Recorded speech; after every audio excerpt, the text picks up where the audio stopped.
Hi, I'm Jason Ward from MakingStarWars.net, and today we're going to be talking about probably Star Wars and then a bunch of other stuff that's not Star Wars because we just do what we want, right, Rob?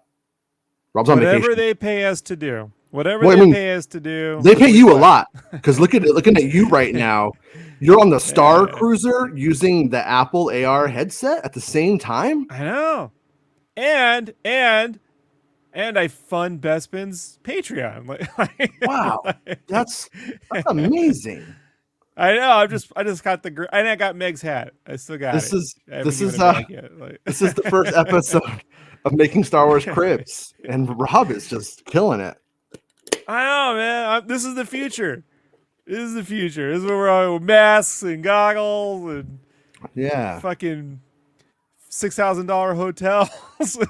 Look, Jason, it's almost like the motherfuckers running these companies don't know what a goddamn recession is or inflation, right? Like it hasn't affected them financially. They all think we got money for a $3,500 fucking set of goggles. I have a couple of of people that I like a lot. Like I think they're nice, cool people. Okay, and they've been very successful in life, worked their ass off, earned it. Not taking that from them at all. But like one of them is like, everybody's going to have these 3 years. Just watch. They're going to be everywhere. And I'm just like, no, this isn't like an iPhone. This isn't like, oh, I could get $900 together. This is like, do I want to buy a car to get to work? Or do I want a fucking AR headset? That's like a car down payment on the Apple thing. And I'm like, and like on the fun side, you can get it so you could watch The Mandalorian in a cockpit of a Naboo starfighter. I could watch The Mandalorian bootleg on VR chat on my Oculus Quest, sitting in a Naboo starfighter right now for $300. But so, Jason, it's like a month and a half's rent in San Diego. It's a deal. Yeah, it's fucking ridiculous, dude. I had a friend come at me with the whole like, hey man, I thought you were into VR. I'm like, yeah, I'm into like a price point, dumbass. You know what I mean? Like I love VR. I love it. 400 to 500. First off, let me just tackle this, but we'll get to your guys' Star Wars shit in a minute. Just chill out. It's related. It's related to Star Wars. I promise.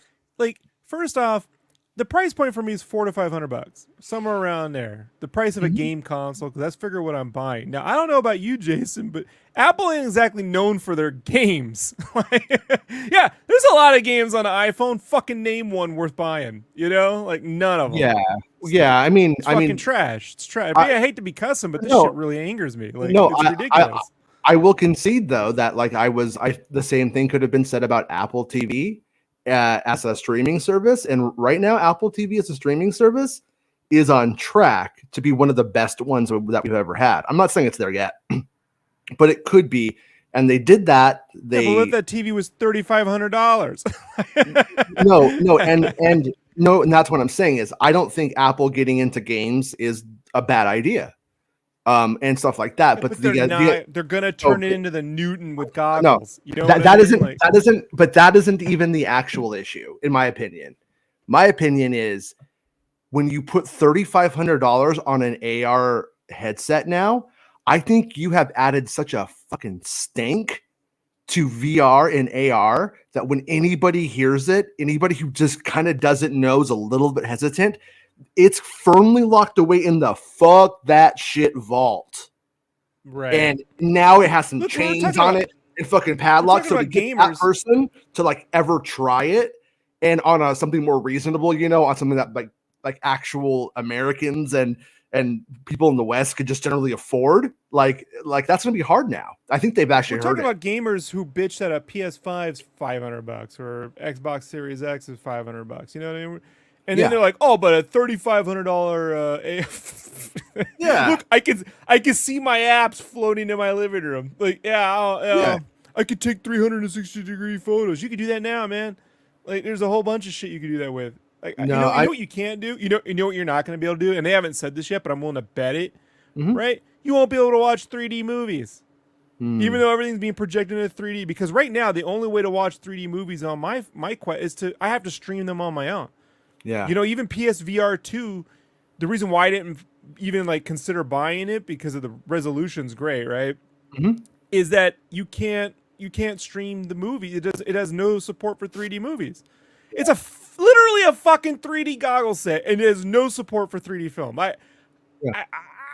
Jason, I know. I'm with you, man. I get so animated. If I can make my ghost move, like Meg makes her ghost move.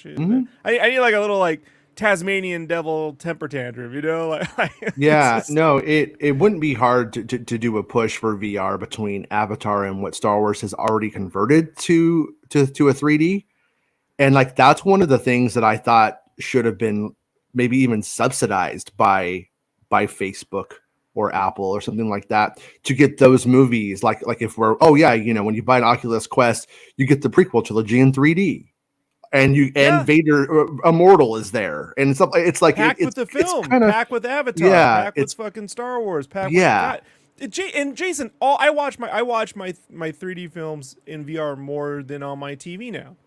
You know. So but you know what, dude? Actually, I think you can watch films on that Apple one because of how you can watch sports and all of that kind of stuff. So not in 3D. No. You can watch films on the PSVR, but you can't watch the 3D film. I understand that, but what I'm saying is there should be an app that would let you do it. Is the point? If it exists yet or not, I don't know, but I don't think that will be a problem. But what I see as the problem is usually watching TV, film, and sports is a social endeavor. And like whenever you go and you add that ability into the VR AR headset, you need to make it where you could do it with your friends on the internet. You can do that right now on the same apps. You can watch 3D films with friends. Right. Right. And if they're showing, that's not something you can do. Like I don't like sports, but let's just pretend. Well, I like UFC. You like UFC.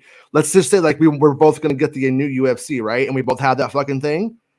I don't think there's no promise or anywhere saying that you and I could jump on there and at least be in the same like fucking thing watching that, which is nobody wants to watch something. No. But you're going to be able to use look at a PDF. I can't fucking stand this thing. I haven't been this angered by a fucking game system announcement since the Xbox One. When I just watch a company go backwards or the technology go backwards a bit. You're like, this fucking shit. Like, yeah, I liked what Xbox One was doing. I just knew that no one was going to use the HDMI in. I just knew people aren't going to do it, and of course they fucking didn't. But I also bought the HD DVD adapter for the 360, so I'm in the cult on Xbox. I had an HD DVD player. Yeah, because that was the only way you could watch the first Transformers movie at the time. It was exclusive to HD DVD. Mm-hmm. And my wife looked at me. I'm like, I just want to watch this thing in high def. Just leave me alone. I had a really good paying job at the time, so it was like it wasn't that big a deal. Stripper, yeah, dancer, exotic dancer, yes. Huh? As a ghost, guys like blue. I'm just saying, guys are into blue stuff. I'm just saying. No, yeah. Like I said, I love VR, and I think AR has a lot of potential. And like I think they just turned off like a lot of people to it. Unfortunately, I think they just want to subsidize the money they've already lost by being so late to the fucking game. Personally, too. But anyways, this is on BespinBulletin.com. Our friend, my half sister, Star Wars Ahsoka, and this confirms my scoop. And thank you to Bespin for acknowledging that in this article. It means a lot. It does. When you actually get a scoop and then it's like it comes true, it's nice when it's acknowledged. I feel seen right now, Bespin. Star Wars Ahsoka, Baylan Skoll confirmed as an Order 66 survivor. Did I name this episode correctly? Did I spell Baylan right? I did. Okay, good. I in my head, I still look at the spelling because I didn't know what the spelling was for like a year, And so I looked at the spelling. I'm like, oh yeah, okay. Because when you talk to people, it sounds to me like you keep saying Baylan Skoll. I'm like, it's Skull? It's Skoll, Skoll. Yeah, but it sounds like skull to me, Yeah, which is what it's supposed to evoke, a skull. But you know what it makes me think of? I used to work at a liquor store and I used to sell chewing tobacco called Skull. No. Lucasfilm specifically told me they didn't want Star Wars associated with skulls. Oh, I made a skull shirt. Well, fucking assholes. Shows how dumb you were for not fighting for it. Somebody fought for it and got it through, and it wasn't you. I should have wrote SKOLL, not SKULL. Our Star Wars band is going to be called Skull Fuckers. How about that? Huh? No? The metal band, me and you? No, don't do that. Okay. No. All right. No. I like Skull fandom. Fuckers. Yeah, I know. I know. If the band was called Skull Fuckers on Apple, I think it would just get like blocked in the 1 minute probably. How about Minchtalica? Minchtalica. I'd be willing to get sued over that one. Yeah. How about Flannel Fridays? We should be doing Flannel Fridays around here. I kind of do flannel every day, so sure. Star Wars Ahsoka. Baylan Skoll confirmed as an Order 66 survivor. In December of last year, a report from Making Star Wars landed online and provided details on not one, but two villains that would be appearing in the highly anticipated Ahsoka series, which is set to bow on Disney Plus in just 2 months' time. He got very colorful on that one, didn't he? It's like bowing and stuff. In an exclusive article, I have a lot of typos, so I see them now. In an exclusive article, MSW revealed that Ray Stevenson, who sadly passed away last month, would be pulling a character named Baylan, which was later revealed to be Baylan. Hey, man, I fixed it like 2 days in. Come on, though. And that Ivana Sakno's name was Shin for the win. Shin for the win. That's how I memorized it, by the way. First time I heard it, I was like, Shin for the win. Okay. The article went on to share a few more details on the two characters, specifically more on Baylan, revealing that Stevenson's character is in fact a survivor of Order 66, in that the duo had formed an alliance with Morgan Elsbeth and the sinister Grand Admiral Thrawn sometime after, but did not know the details of what said alliance came to be. However, those exciting tidbits from Making Star Wars have now officially been confirmed by Empire, and therefore Lucasfilm, in the latest Empire magazine issue that focuses on the upcoming Ahsoka series. Got you, Empire! Scooped you, Empire! Okay, I'm just kidding. Before we continue with the Ahsoka news, I'd like to share that you can now support my work in 2 ways. The first is to become a channel member on MakingStarWars.net. The second is to support Making Star Wars on Patreon, or you could support Bespin Bolton on his Patreon. You have a Patreon? I do have a Patreon. It has about 8 people on it because I don't really make. It's just like a same as his. Like both of our Patreons are set up. Like if you just want to support what we do, and you're like, hey, this is the easiest way for me to do it, you can do it that way. You know, that's how it goes. Now I gotta contribute to the membership. No, and the you don't. folks. You just gotta show up every day and bring that Southern charm you bring to the show every day. Southern charm. Yeah, I do declare, great Google and Moogle, right? you sassy little Southern belle. Secondly, you can Ute. But if you would like to just give Bespin just the tip, you can tip him with a simple one-off payment on Ko-fi. Okay. I don't use that because don't like it. Don't trust it. No, I'm just kidding. I get tips through Ko-fi. I like Ko-fi. Yeah, I don't. I'm just fucking around. I think that people have an easier time with Patreon because they probably, if they're likely to support Patreon takes fees. Patreon takes fees. That's why it's fucking dumb. You got to pay into it, and they take fees. Well, they're like the Etsy of on crowdfunding. On my Patreon, I'm grandfathered in because I made that shit before they got real heavy with it. So like mine is like grandfathered into the like original like. Yeah, well, percentage. the new plan sucks. So okay, we got this game magazine we do called Mega Visions, and we're gonna be removing that Patreon soon. Well, I would highly suggest that most people just take a stack of cash and mail it to my PO box. That's best. Unmarked bills. That's what I prefer. Bison bucks. Yeah. Cougarans, is that what they're called? Those coins or whatever. during the Empire piece, it is confirmed that Baylan Skoll is a former Jedi Knight and a survivor of the Great Purge, known as Order 66. The issue reveals that Baylan, after the tragic event, went on to become a mercenary for hire with the late Ray Stevenson adding, he is not genocidal or malicious or overly aggressive. Do you think Baylan's more bad dudes or more Contra? I'll tell you 1 second. He will request that you get out of his way, but if you don't, he will take you out of his way. That reveal that Skull is a mercenary. Skull is a mercenary explains how he ended up working alongside Morgan Elsbeth and Grand Admiral Thrawn, along with his apprentice Shin Hati. Cause she a hottie, right, Dave? Yeah, he's really. Hey, man. Yeah, He's crying right now because he's so happy he doesn't have to strike. yeah. Like as He's like, your name was like Shin Butch, but now you're hot, so I'm gonna call you Shin Hottie. He's been celebrating at the Yard House for 3 days. He won't leave. Loves the Yard House. So, in my estimation is, I'm in no way an expert on samurai films and stuff like that. But I think the way that they're going is how a lot of those samurais, like in like Seven Samurai, are like sort of mercenaries who go around for hire, and then take jobs and do good, but also are like, you're going to feed us and stuff, and you're going to give us stuff for helping you.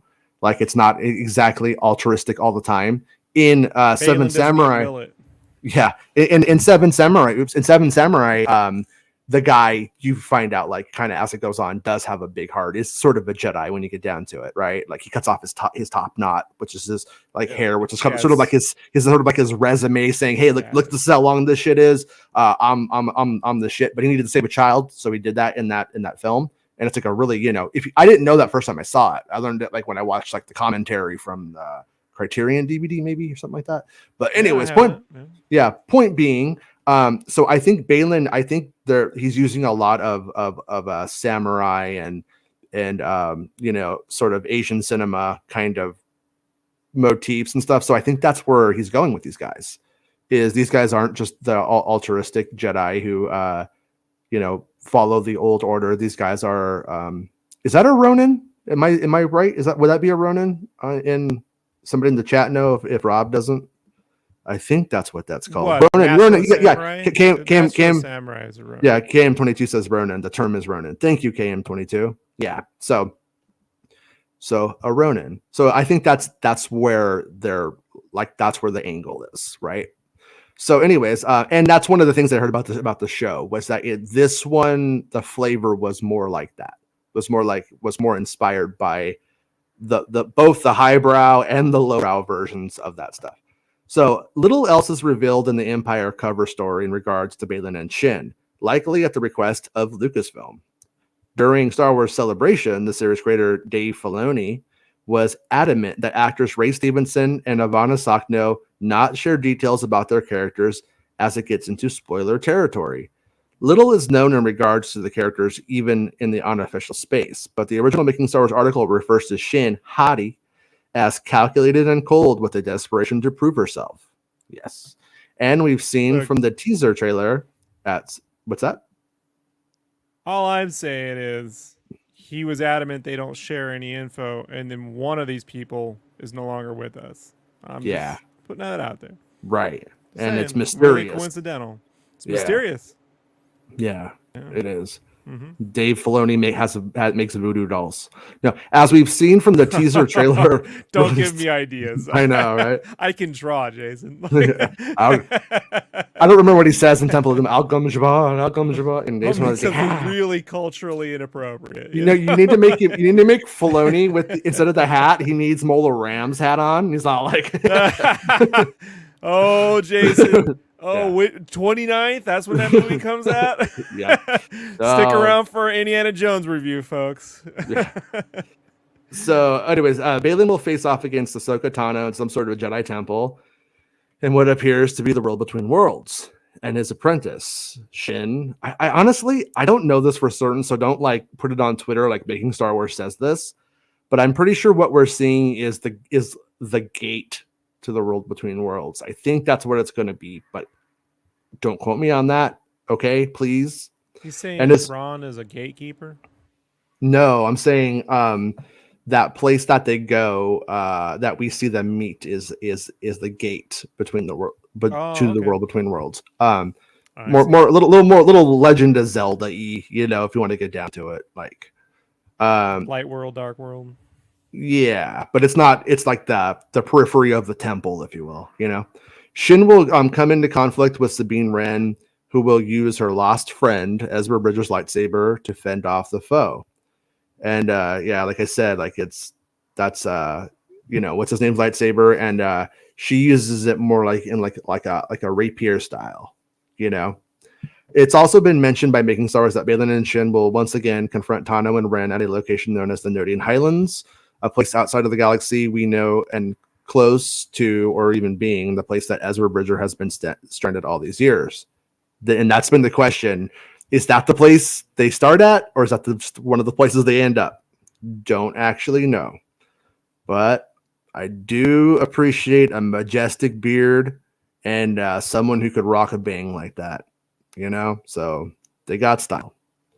And that really looks like a picture that was put out by Rosario Dawson like after he passed. That was like a nice picture of them.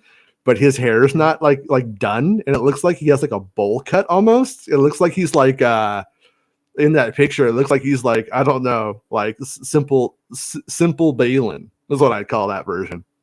Oh, don't say that. Come on, Simple Jack. Stranger Things. Right? Yeah, Simple Will.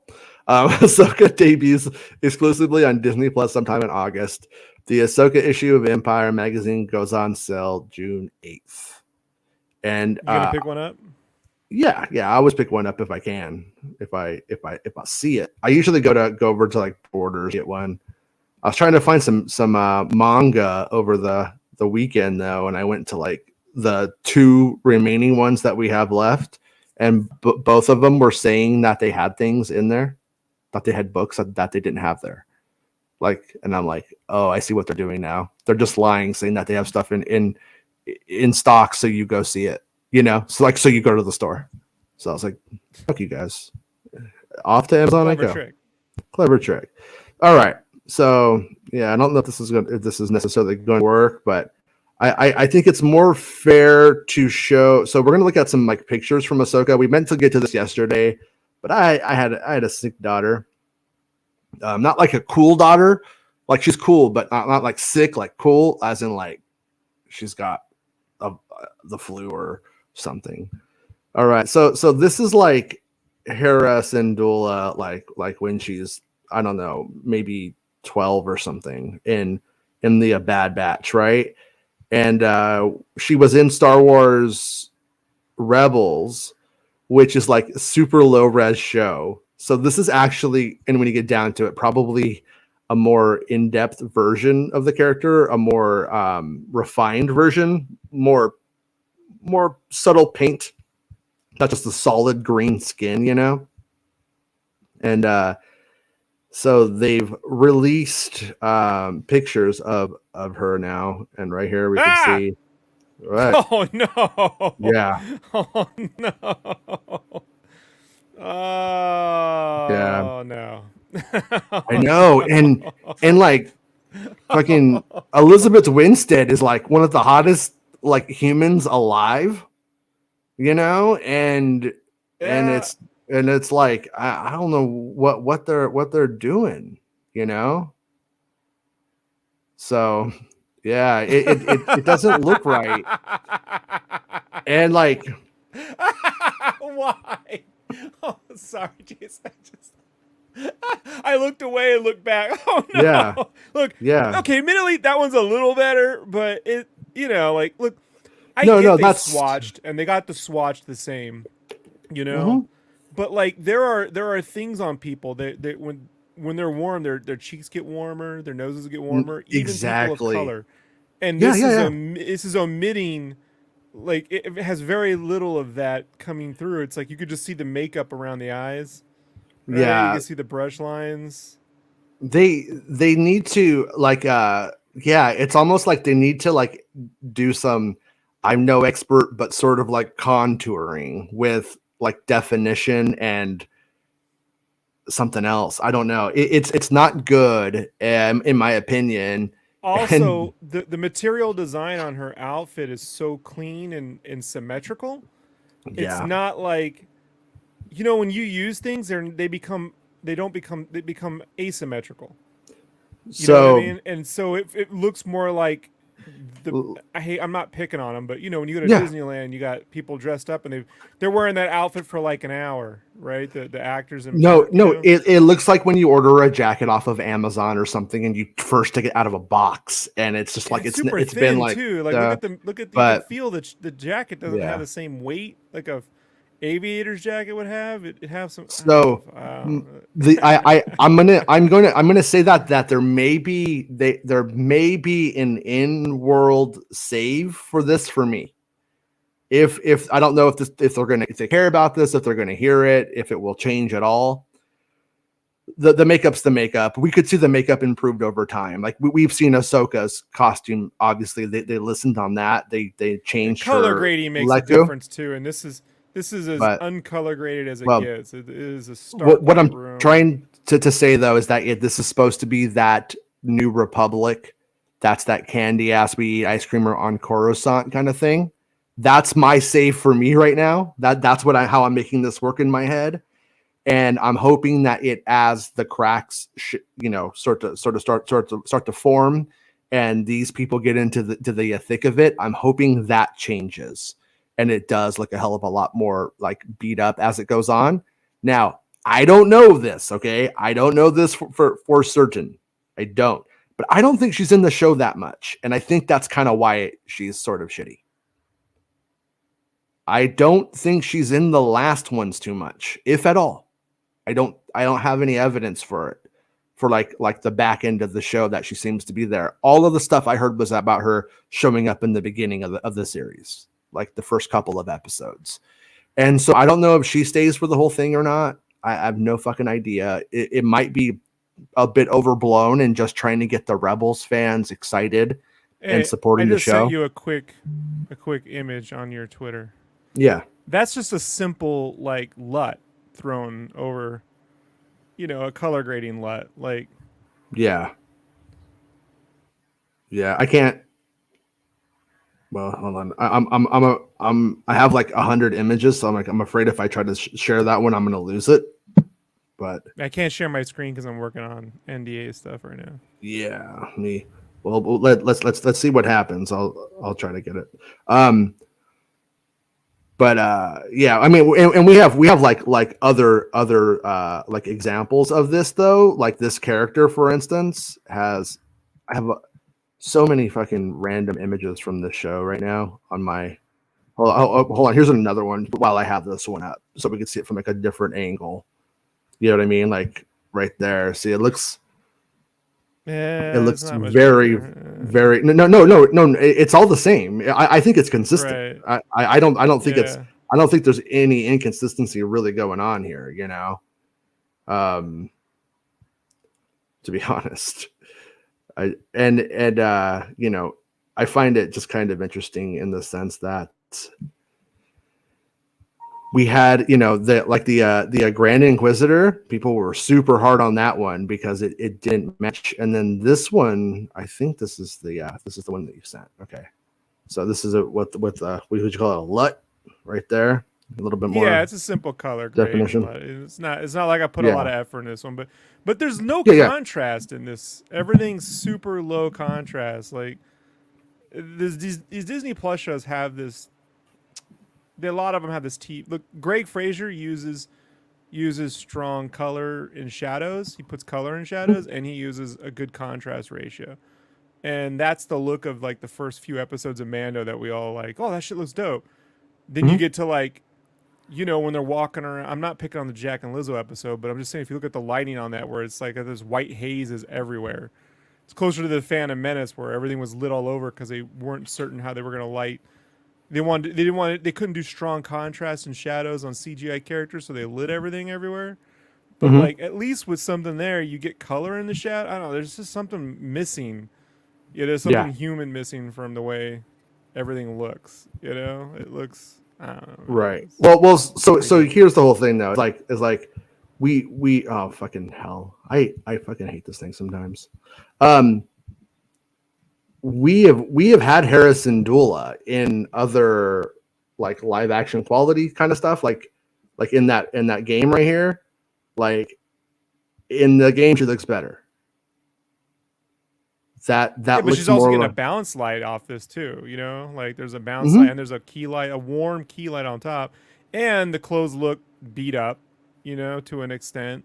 You know, the goggles are not that great, and yeah. then it's the face shape too. Like, when you put someone in green, plus you can see how they added the pink to the cheeks and the nose right there, right? And Yeah. her lipstick isn't fucking neon pink. Like, Well, it's brought down to match. You know, like even there, like her lips.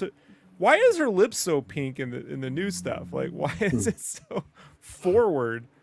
You know, yeah. it's so weird. Like, it doesn't feel like they're her lips. It feels like, you know, when you let like when my cousin, I didn't have a sister, but first time you go to the mall and they can buy, you know, makeup and shit, like they come back. Right. Yeah. I mean, Yeah. them I eyes mean, are crazy, but you know. yeah, like, in the big picture, I don't think it's like the worst thing that's ever happened or anything like that. Like this is what happens when you insist that something match the show, and then they like try to do it as opposed to making the right calls for what they got, or the pieces that yet they're, within the context of that production of what they can do. Like, I've always hated that Saw Gerrera doesn't have the same eyes he has in the animated shows, which is like that crazy blue eye kind of thing, But then I see Harrison Dula I don't here care. with the Yeah. I do though, because it's like it's part of his like alien, like non-human attribute. Like, that's not something we have on Earth. That's not a normal human. And they just are like, oh, it just doesn't have it. Yeah. But point being though is, but then I see this and they're like, oh, we have to give her those cartoon eyes, like in the same way. And I'm like, this is the one time you didn't. You could have been more subtle with it. I kind of think the eyes have a little bit to do with why it doesn't work so hot. Personally, I think it pops out a little bit weird. To go back to it really quickly, I think it just kind of comes off strange. But we'll have to see it. Maybe once we see her playing the part and she's so good in it or something that it doesn't, it works. That could happen. Sure, performance can make a difference. And right here we could see Dave Filoni. I saw people fighting about whether that's Dave Filoni. Give me a fucking break, you guys. I mean, does that look like a man who doesn't eat an In-N-Out every other day? oh, trust me, I know my own kind. And also, you can see he has the script in his hand. See the little green thing. I don't know. They sometimes do the scripts on this red and green. This means it can't be photocopied. Red. It's like, what? I've had pictures of those things over the years. I don't know why they do that. I don't understand what they think that really does, because it doesn't help. Her Leku are also missing the details from the shows and games. So, yep, that's true. And Ahsoka's have changed. Ahsoka's went to they got shorter, right? They were longer before. I can't remember what it was, but yeah. Her Leku are different in Mando too. So I'm just going to take it that Leku are kind of like, Costanza in the pool. When it gets cold, they kind of go up a little bit. Maybe. But Shogun Orta says her eyes are blue in real life, not green like the cartoon. Okay. So wait, are those her natural eyes? Is that what you're saying? I don't know. It looks weird to me. You think Filoni wears his Pittsburgh Penguin stuff and then turns on the TV and sees all them Proud Boys wearing like blue and gold and then goes, oh no. I don't know. No? I think he goes, Pittsburgh. I wonder if that's close to Duckburg. I think that's what he does. I don't know. Sometimes I wonder. But right here we can see Dave Filoni. He's just like, oh, guys, I got a funny joke. And then there's these are from the Empire magazine, I think. And this is Baylan and Shin. I think we've already looked at that one a little bit. And then here's Skull and Fuker. Right? Mm-hmm. Yeah, the Skull and Fuker. Yeah. So like in this one right here with this lighting, like Ahsoka looks great. Like for an orange faced character that was created in animation, Like that looks because they brought beyond. it down, and they brought it down to more of a skin. To some, it's above a skin tone, but her lips aren't ruby red and shit too. Or I said give her they some got black embers. lipstick. Give her some I black know. I was gonna lipstick. say Cool. you could have gone with the black lipstick, but then That's cool. I'm all then about it would look like evil Meg. When Meg turns into a Sith. Oh, okay. I thought instead of Ahsoka the White should be Ahsoka the Spanker. No, okay, maybe. All the Jedi had been slaughtered. Well, nearly all of them now. Snake. The white snake. That's what Andor. I think it was Andor's code name was at first. By the way, nice. White Snake, and then it changed. That's when it was the Butch and Sundance version. That was White Snake. Nearly all of them now. Animated icon Ahsoka is headlining her own live action series. Welcome to the revolution. Okay, yeah. So, anyways, the lighting. The thing that's important is, look, when we're seeing the Republic, it's being lit really candy-assed, and when we're seeing stuff outside of it, I'm liking it. Now, here's the other half of the page. By the way, I can't show them both at the same time, but you can see the curved saber and like I'm liking how like the colors and stuff look. Now, this next one has been making everybody go fucking crazy. Everybody, oh my god, you guys, it's the Star Killer. So just so you know, the Star Killer thing is being perpetuated by people that goddamn know that's not the fucking Star Killer, and they want to make a fucking stink about it because everybody with half a brain knows that's most likely. Like, would it be? No, it's most likely just fucking a new character. It's most likely me. Look, I got the goggles, the mask. No, but right? it's gonna get killed. It's most likely a new fucking character that's somebody to kill. You know what I mean? When you get down to it. And I think most people that are content creators are fucking well aware of this, but they're pushing this whole, like, it's the Star Killer thing. So that way they can, like, get all fucking mad about something. They're like teeing up their shot for later. It's what they do. And like, there's absolutely. I can't wait till it dies in like 3 seconds and then no one mentions that bullshit. Yeah. Like I want Barra Sophie to show up to do something interesting, to have a big part in something, like as much as the next person who follows, all of this stuff. But there's absolutely no sign when you listen to the trailer, the sound effects for the character are Mel, but the sound effects in the trailer could also just be stock sound effects that are being used because the ADR and the sound hadn't been done on the episode yet. So that you can't really make a conclusion, but it does. I would assume this is a man.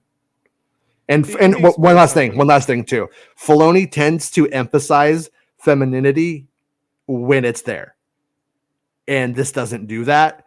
So that's just me reading into Filoni's past designs in total.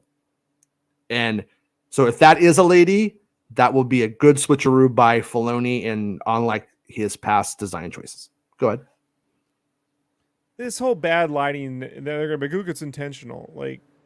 No, it might be intentional. All over lighting can be done well. All over lighting can be done poorly. Yeah. Andor does all over lighting outside and inside perfectly. Specifically the ISB room, right? It's shot the same kind of way they treated the lighting is right out of 1960s sci-fi. Like it has THX specifically. So which still looks brilliant when you look at the way it was lit, The way this stuff's done now, like on these other episodes, shows that don't look so good, Mando season 4, this, that's just whoever has the eye doesn't have the eye. Whoever's in charge of it doesn't have. They're not looking for that. They're looking for something else. So that's why light meters are so specific, and then color grading so specific. Even when you have an all over lit thing, there's a lot of grading goes into that. So it just depends on who the DP is and if the director's focused on that. And for all I know, Filoni could be like, I want it to look like the cartoon, and then he matches the cartoon up and he looks, and I'm like, yeah, it looks like a cartoon. Looks like I don't like the lighting in Clone Wars, so you know what I mean. I'm like, this looks pretty fucking consistent to me. So like, it's missing something in that respect. Like but both things can be true. you could think it's trash, and it can be trash, but it could also could be a mistake in trying to show this cleaned republic that is not the same as the guys in Echo Base and on Endor, and like this is like the civilized version of that, and this is how it looks, and then it just totally doesn't connect look at the visually way, for what Star Wars is. Look at the way Kirshner handled the lighting in Hoth Base and on Cloud City. Right. Had a lot of, and that's indoors on Cloud City, but it staged. But he's a stage lighting director, so like I don't know. Yeah, man, no, I'm not. Artistry matters. No, I'm with you in the sense that it like I don't like it, but I'm also willing to concede that I'm not going to go, oh, you should be going for this, but because you went for this, it means you're dumb. I think they're going for something, and I think that I think there's an accidental ramification of what they're going for that isn't connecting. Because once we get out of it, I like it. Like, and by the way, I don't know why this keeps being a fucking thing. Like, that's fucking. I said a lot of times that if the show goes parallel to the Mando seasons and stuff, and to season 2, the first 4, and then parallel to around season 3 in the second 4, and where is Ahsoka in the first 2 seasons? The second season of Mando. Where is Ahsoka? She's on Corvus, and that's see the trees. It's the same place. I don't know why it's being debated. It keeps coming fucking up, and people keep fighting about it. People who follow the show, I don't fucking get it. That's the same place.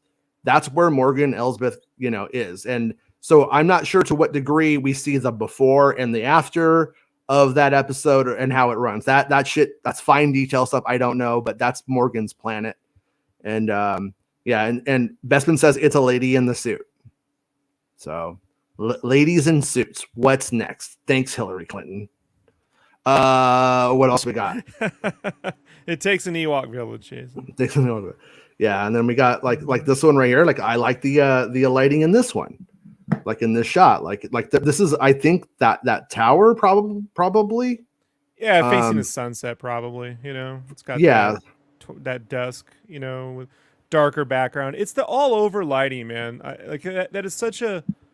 It's such a trick, to get that right. Like you could say, well, Rob, you're being harsh and stuff. And I'm like, yeah, but it's fucking Star Wars. If I'm not harsh on Star Wars, I mean, what do we I don't like any of the lighting in the Flash movie. I've been very key on, I don't like the look of it, and I don't like the production design. I'm sure it'll be a fun, cool movie. I can't stand the costumes in the Flash movie. So I think they're horribly designed. Yeah. The Affleck suit has weird web polygonal fucking. It didn't make no sense to me. It makes no sense. But yeah, the lighting here is pretty good. Yeah.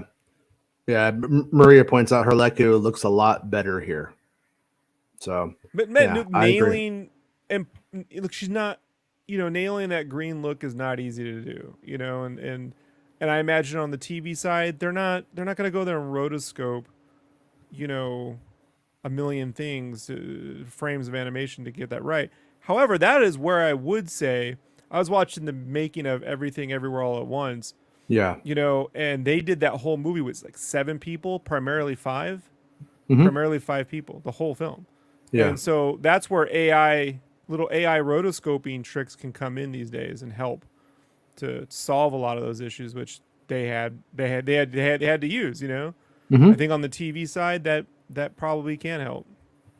She got a little Anya Taylor-Joy thing going there for her, don't she? Yeah, I'm a big fan of that. Right. Big fan of that. Yeah. I was gonna say, let's point out that she has that was something that I said a long time ago, that she would have Ezra Bridger's lightsaber and she would use it to fight in the show, and you could see it right there on her belt. It was confirmed in the trailer too. Pretty rad though, right? I mean, I like that continuity from the television show and where it ends and stuff. And this one right here, I'm no lighting expert, but I do like that it does remind me of the Darth Vader in A New Hope kind of cockpit feeling. It has that kind of thing to it, that kind of the way that the red is bouncing and stuff off of the character from the screen. Reminds me of that. It gives me that kind of Star Wars feeling, which I'm okay with. And this is what Rob likes right here, though. That right there. Brings a smile to my face. I have like a bunch of It's unfortunate. duplicates, Yeah. but I love his actors, man. She's great, man. You go watch her in Fargo season 3. You'll see why. You'll see how that you see how a home got wrecked. That's all I can say. oh yeah, big time. Yeah. But yeah, right here you can see same planet. You know, they were keeping those.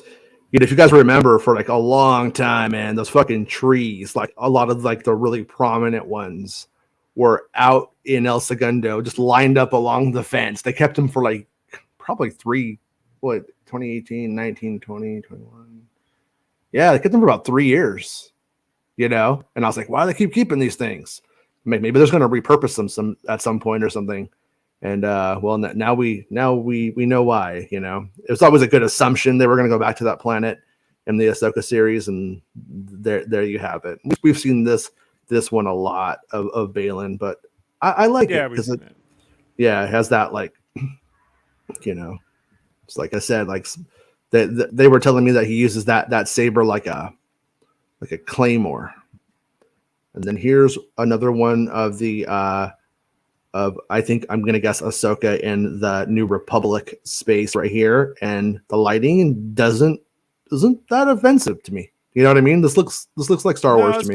It's closer to Empire. Yeah. Sometimes on a side note, I wonder if there's any kind of challenges lighting in Orange Lady, and if that fucks up other people at all. You know what I mean? Her like, skin is still closer to a skin tone, so yeah, you know, yeah. it's not that far. I would also say, man, there's something to be said about visual interest in the background, and a lot of the other shots that we've seen on Hera, and then also in some of the Mando stuff from season 4, like a lot of empty fucking rooms with nothing on the wall, you know. And in order to pull that off, you need the Andor crew. You know, like you really need. Yeah. So like, this is about the same. I mean, there's a key light at top, and then, you know, things are falling in the dark behind her, but there's still like visual interest, right? With the, you know, the lights and shit like that. So like this is Meg. This is also like speculation on my part, but one of the things that we've heard about is that there's some kind of challenge. There's something missing in the story that we don't understand, but they can't just go to where Ezra and Thrawn are. They can't just. It's difficult. So Morgan Elsbeth is building a ship or a fleet or something to go there and to get Thrawn. And I'm guessing a lot of those stormtroopers with the red things tied around them that come back to life or whatever, and like the zombie stormtroopers. And so, anyways, as we go on with this, is that like a map right there? Is that about that? Is that, it could just be some shit in the background that has no bearing at all, but maybe this is about how they're going to get there and where they're going to go. And like, it almost reminds me of those Santa would get really excited about. Well, it reminds me of those things that are like next to like Snoke, where you have like that like weird like map thing, you know, with those like weird guys that are standing like there. It also looks like the hole that R2 sticks his thing into as well. You know what I mean? Like, yeah. Oh yeah, R2 fucked that thing. I didn't say that. You said that. But that's what you were implying. Yeah. And then this I keep seeing going around, which is I guess that the cover of the Empire magazine without the text. I don't know if somebody removed it or if they released it or whatever. I don't know where it came from, but it's pretty big. Photoshopped sky thrown into the background. Yeah. You can't really when it's on the cover, it doesn't really matter. It's because it's at dusk and the shadows would be falling into red. And the shadows are being lit by blue because it was actually shot probably around fucking 1 or noon. It's just weird, dude. I don't Yeah. It's fine. It's when we saw the cover, we weren't picking on it because it has shit all over it, you know. And they're like, this looks good to me, like. So it's like, it's kind of not crazy about Hera, like I said, not crazy about the Hera design, but then like I see the Ahsoka design, she's the important person in the show. She's the one who is like the main character. So if Ahsoka looked like Hera, then I would be very scared. I'd be like, oh no, it's not going to work out. But also at the same time, don't let the grifter start pumping the show up in a way that is unrealistic. Because I see that a lot about how this show is going to fucking change the face of Disney Plus. And it's not. I'm sure it's gonna be cool. I'm sure Star Wars fans are gonna be very happy with it. It's gonna be my face. Yeah, right. I know, dude. It's gonna be me, Jason. It's gonna be Filoni Plus all month. Oh no. Filoni Plus for like 10 weeks. Filoni Plus. You come and join. You're gonna get all the shows. You're gonna see. I take little trips. I go to the drive-through. I record it. Want to see me get a chalupa in 4K? You can do it on Filoni Plus. Gonna take a little shin hottie with you places and say Filoni Plus 1. No, okay. I'm gonna write that down. Hold on, I'm gonna write that down. Script girl goes. She gonna get that note. Hold on. Let me see. But I'm a director now. But I gotta say, you guys could disagree with me as much as you want. I still think this guy looks better than Hera. No, yeah, Jason, you being so kind. Look at that guy. You're being nice. No, I actually put this in here though. That don't look stupid or nothing at all, Jason. Nope. Shut up, Dave. I put this in there because you can look at this and then you could say if you were crying about this in Kenobi and then this looks good to you here, and then you could kind of reference that. It does look like he has the Weezer logo on his forehead to me though. That's what I always see when I see it. Debbie. I said, Debbie, imagine if Kit from Knight Rider had a stupid old body, and that's what it would look like. Look, there's a little kid thing on his chest, and he got that stupid accent. Yeah, it all worked out. I love it. I went to Universal Studios as a kid on St. Patrick's Day, and I got to sit and Kit. You got to ask Kit one question only, and I said, "Where's Michael Knight?" And he was like, "He's at a St. Patrick's Day party with his wife." Yep. Also, Jason, look at his camel toe. Oh, I gotta go by. And so he got a phone call. He's got to take that phone call. So yeah, Maria asked, good question. How do you think they'll handle Ray Stevenson's death with the character of Baylan? And obviously the first answer would be snitches get stitches. Yeah. Oh no, Dave. No, Dave. You're saying too much, Dave. Going to his head. Yeah, he's feeling the power. I know. I mean, Tom Holland better watch his back. That's all I gotta say. Yeah. You know. Well, I mean, it's not. It wouldn't. I think there's a couple of ways that they'll likely go about it. I mean, obviously, if they had huge plans for the character that were really, really big that go beyond the series, I think they may just recast. And then I think if it's kind of something where, okay, they could kind of close it off there, maybe they just do a deep fake onto a stuntman and have his the character meet his demise, Count Dooku style, at the start of the next adventure, whatever that happens to be. And then when we see those characters again, it was probably supposed to be the film. So people who worked on Stormcrow, as it was called, were always told it was Stormcrow season 1, and that there would be more, but there was never, any kind of indication that Stormcrow season 2 was on the horizon or a thing. And I'm guessing it had to do with that film coming to fruition and being finalized and them moving forward with it and, signing Dave to it and all that stuff. And so I think that may have taken over, and that's why I don't understand why there was going to be an Ahsoka season 2 when it sets up a film really fucking well. Like the way that this one ends, with Ron returning and the bad guys having won.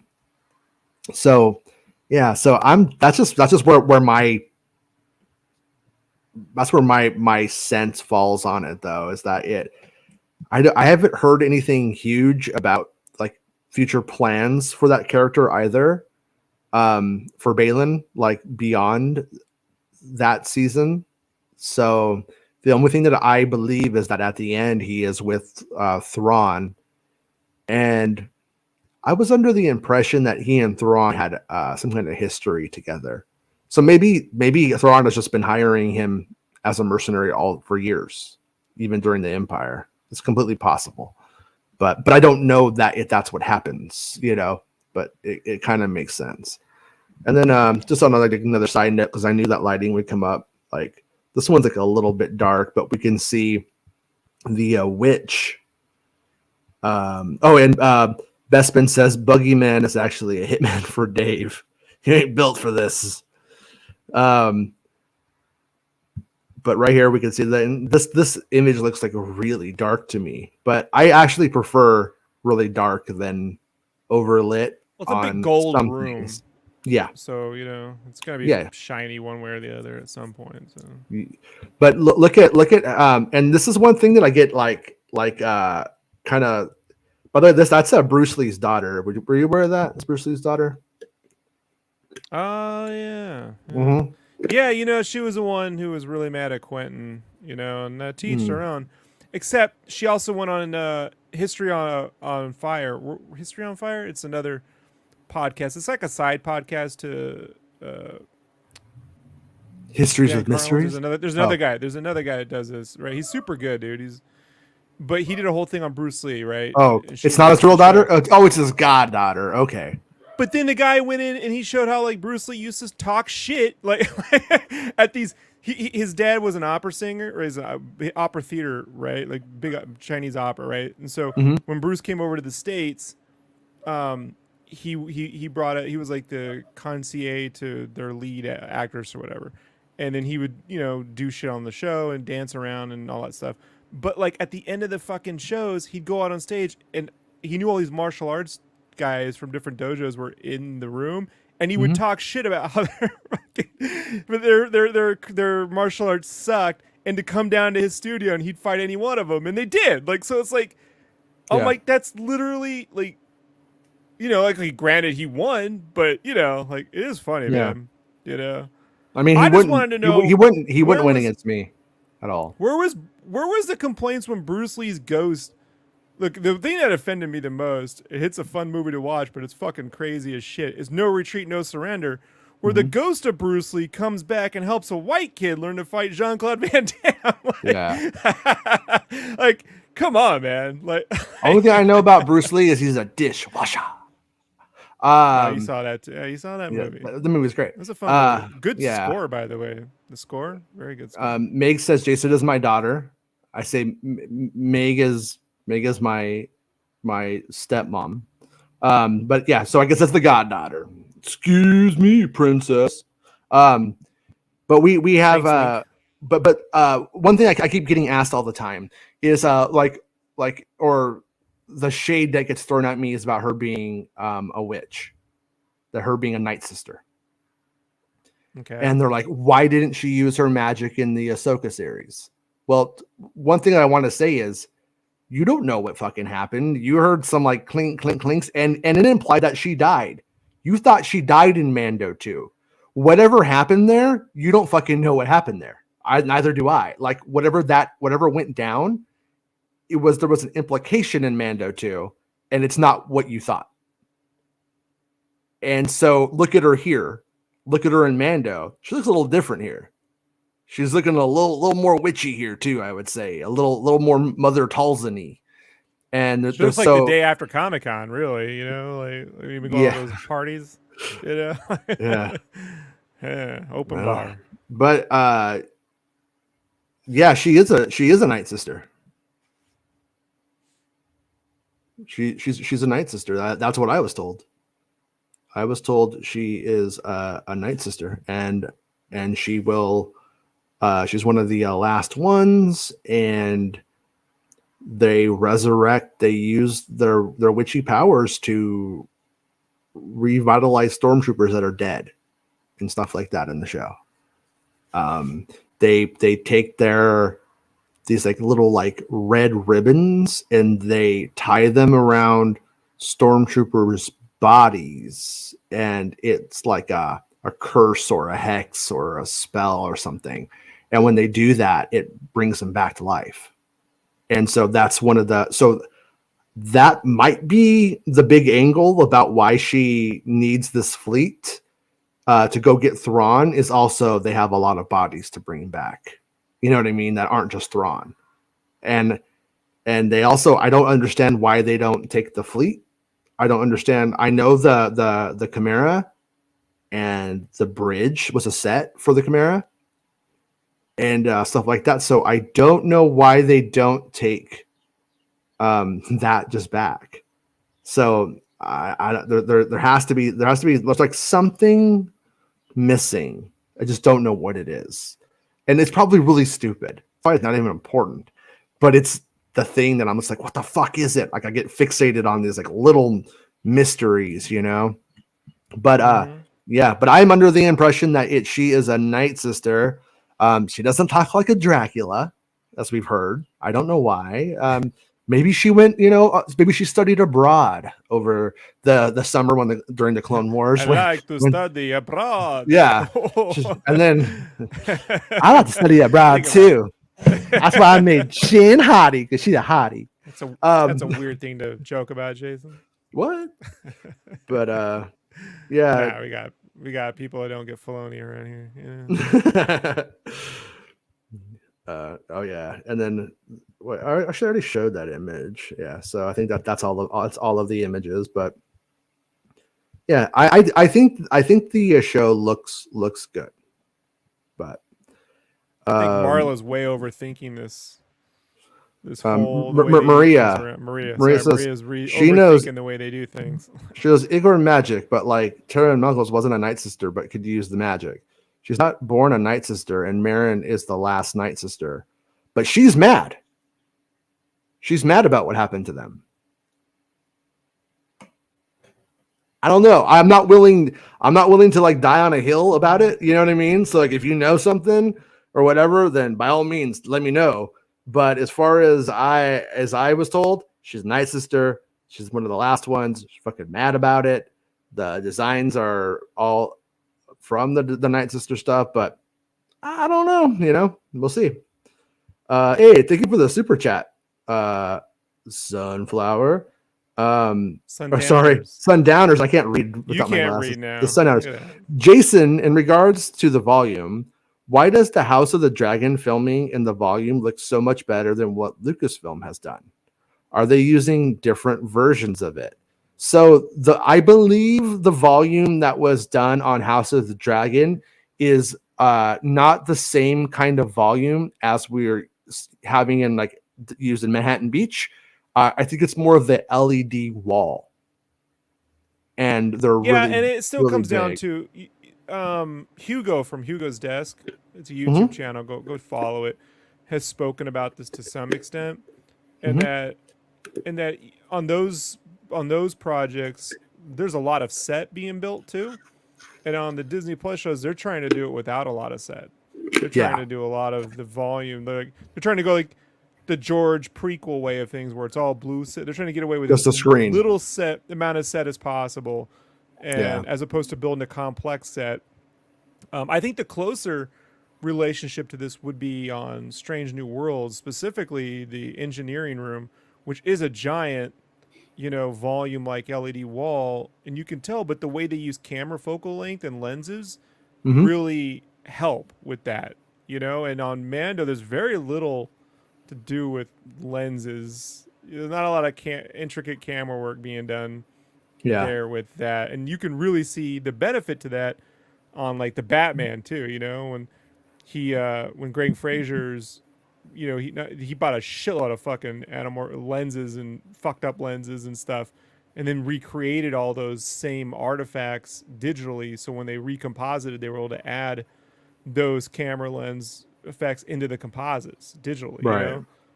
So again, artistry, that's the thing, man. Like, yeah, Hugo's great. The that is a problem too with Star Wars, in that like on House of the Dragon or Game of Thrones, they can still shoot in the real world, And in Star Wars, everything kind of needs some level of creation, like unless it's a blank desert, you know, like, like if you shoot at a castle, you still got to put in a droid somewhere to make it feel like Star Wars or something, right? There's Yeah. some, it's just, it's just, it's not easy, and they've gotten better. I think like season Well, 4, man, so much. There's a lot of compositing in season 4. It's hard to complain about the visuals on season 4 very much. Maybe Coruscant has some bad shots, but even then, like they're doing that on a budget. I still well, think also shooting outside makes a big difference. Well, that's what I was going to say is whenever you're doing like the sands of Tatooine at noon, hell of a lot harder, and it's going to look a lot worse than when you're doing a medieval castle that's lit in or a when they're dark trying way. to recreate, when they're trying to recreate a vast desert in a parking lot across from Jason's parking center. Like it does. They're not doing that on the HBO. And well, the volume is all inside of Manhattan. Outside in El Segundo, it's just giant blue screen. That's just straight up blue screen work out there. It's not like I don't think they bring out any LEDs on the outside stuff. So the volume works great. It gives you that lighting, the bounce lighting off everything, which is nice, especially for like dusk or twilight hours. But I mean, at no point, like even on the last episode of Strange New Worlds, the ninth episode, they go to this planet. I mean, you're on a set. You're not being fooled by that, and it's done extremely well. So like at that point, I try not to be too critical. Like Star Wars, sometimes you can be overly critical. You're like, well, I think the real comparison is look at the way season 4 shot Coruscant, and then go look at Andor, the way they shot Coruscant. And that the difference there is execution. It's just artistry. Like they had the same resources available to them. One did it one way, the other did it the other. I think the stuff that's usually being filmed in California, because of a lot of reasons, it's actually much cheaper because of the expense. Like you get more for your buck on the UK. You could get more for your buck in the UK. Right, but they have a parent company who they have the same resources. The decision's made to go a different way. Yeah, but they're not gonna give $300 million to make a Disney Plus show. Is the point? And so if you give me, they'll do that to make a Pinocchio movie for Disney Plus. If you give $150 million to a Star Wars show and filmed it in California, and $150 million and you filmed it in the UK, it's going to come out looking like $250 million from the UK production by comparison. So you always shoot in the UK. Then, then that's my stance. Like then you always go the way your dollar is going to look better. I mean that's just I mean, especially the amount of shows that they're doing.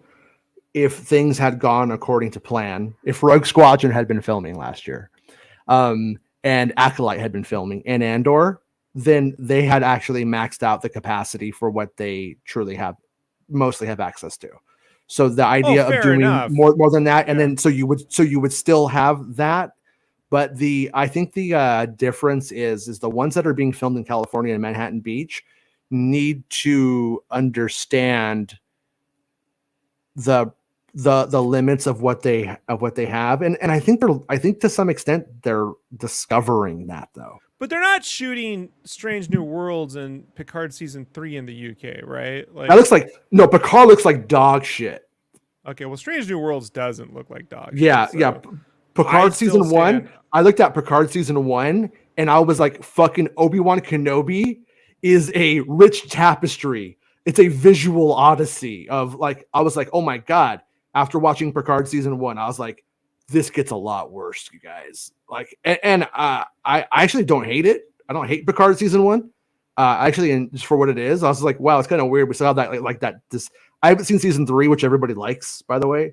But season 1 of Picard, there's some visual effects in there that I don't think you could handle it, Rob. I think you'd blow up. From what I've heard, season 3 looks phenomenally better. Okay, I've seen all of Strange New World season 1, and my only complaint about that series is whoever they cast to be James Kirk. that was a really bad idea. That is not good, man. This wasn't good. It was a bad idea. It's as big a blunder as any I've ever seen. I mean, it's right up there with George Clooney as Batman. You can say what you want, he's not Batman. You know? Like he's not. Well, he's not. And I would also say that like, I'm not as big of a fan of Game of Thrones as I am Star Wars, obviously. Excuse me, but whenever I watched like House of the Dragon, there was times when I was like, "This is really fucking good," but then I would see a shot and I would just be like, "How did that get by?" And I think to myself, "Must have been for time.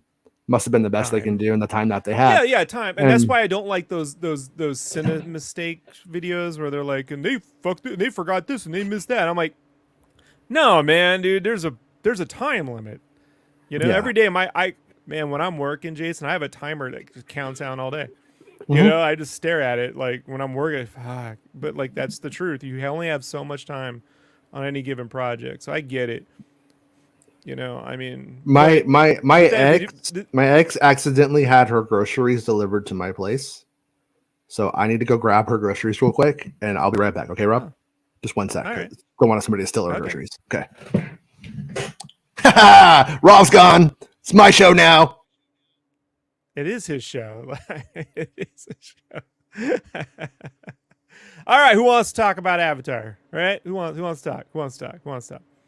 Oh man, I'm supposed to read the scripts when Jason leaves, but I can't actually do any of that today. So,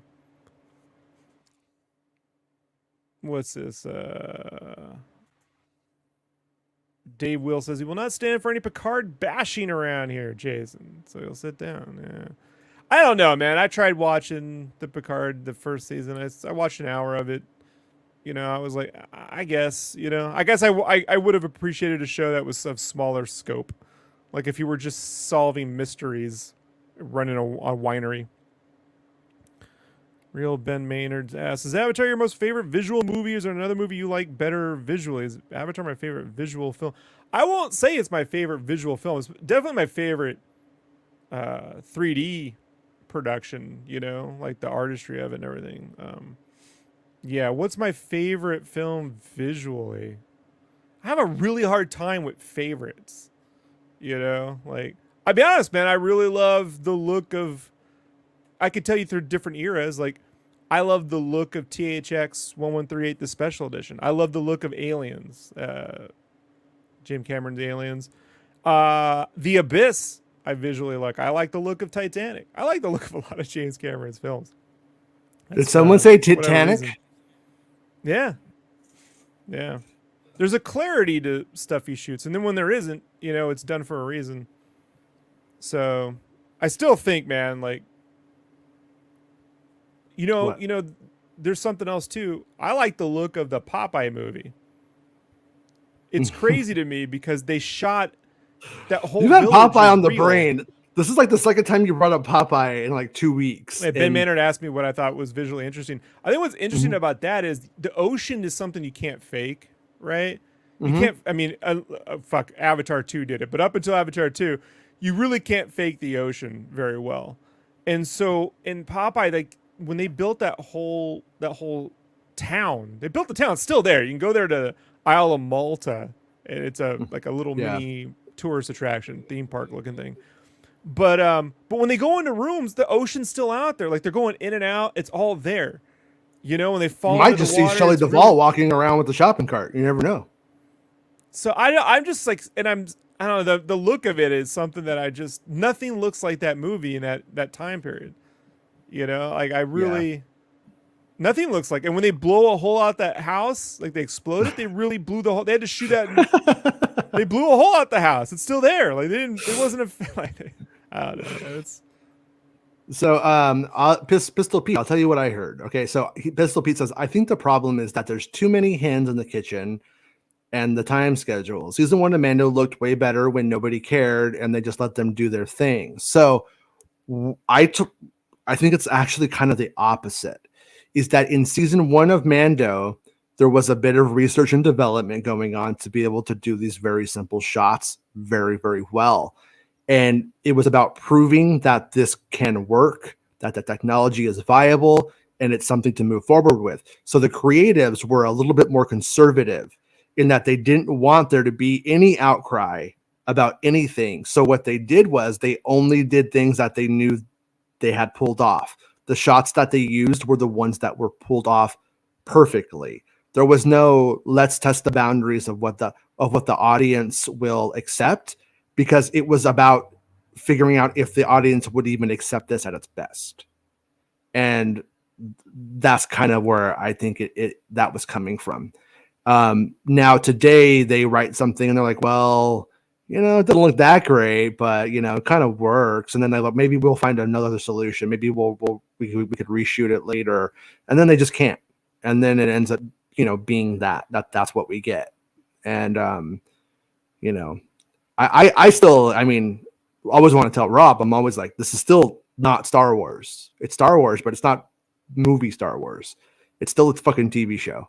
And that's where I'm like, right, and that's where I get excited when I see them when I see them executing TV Star Wars at a high level. I'm like, this is amazing.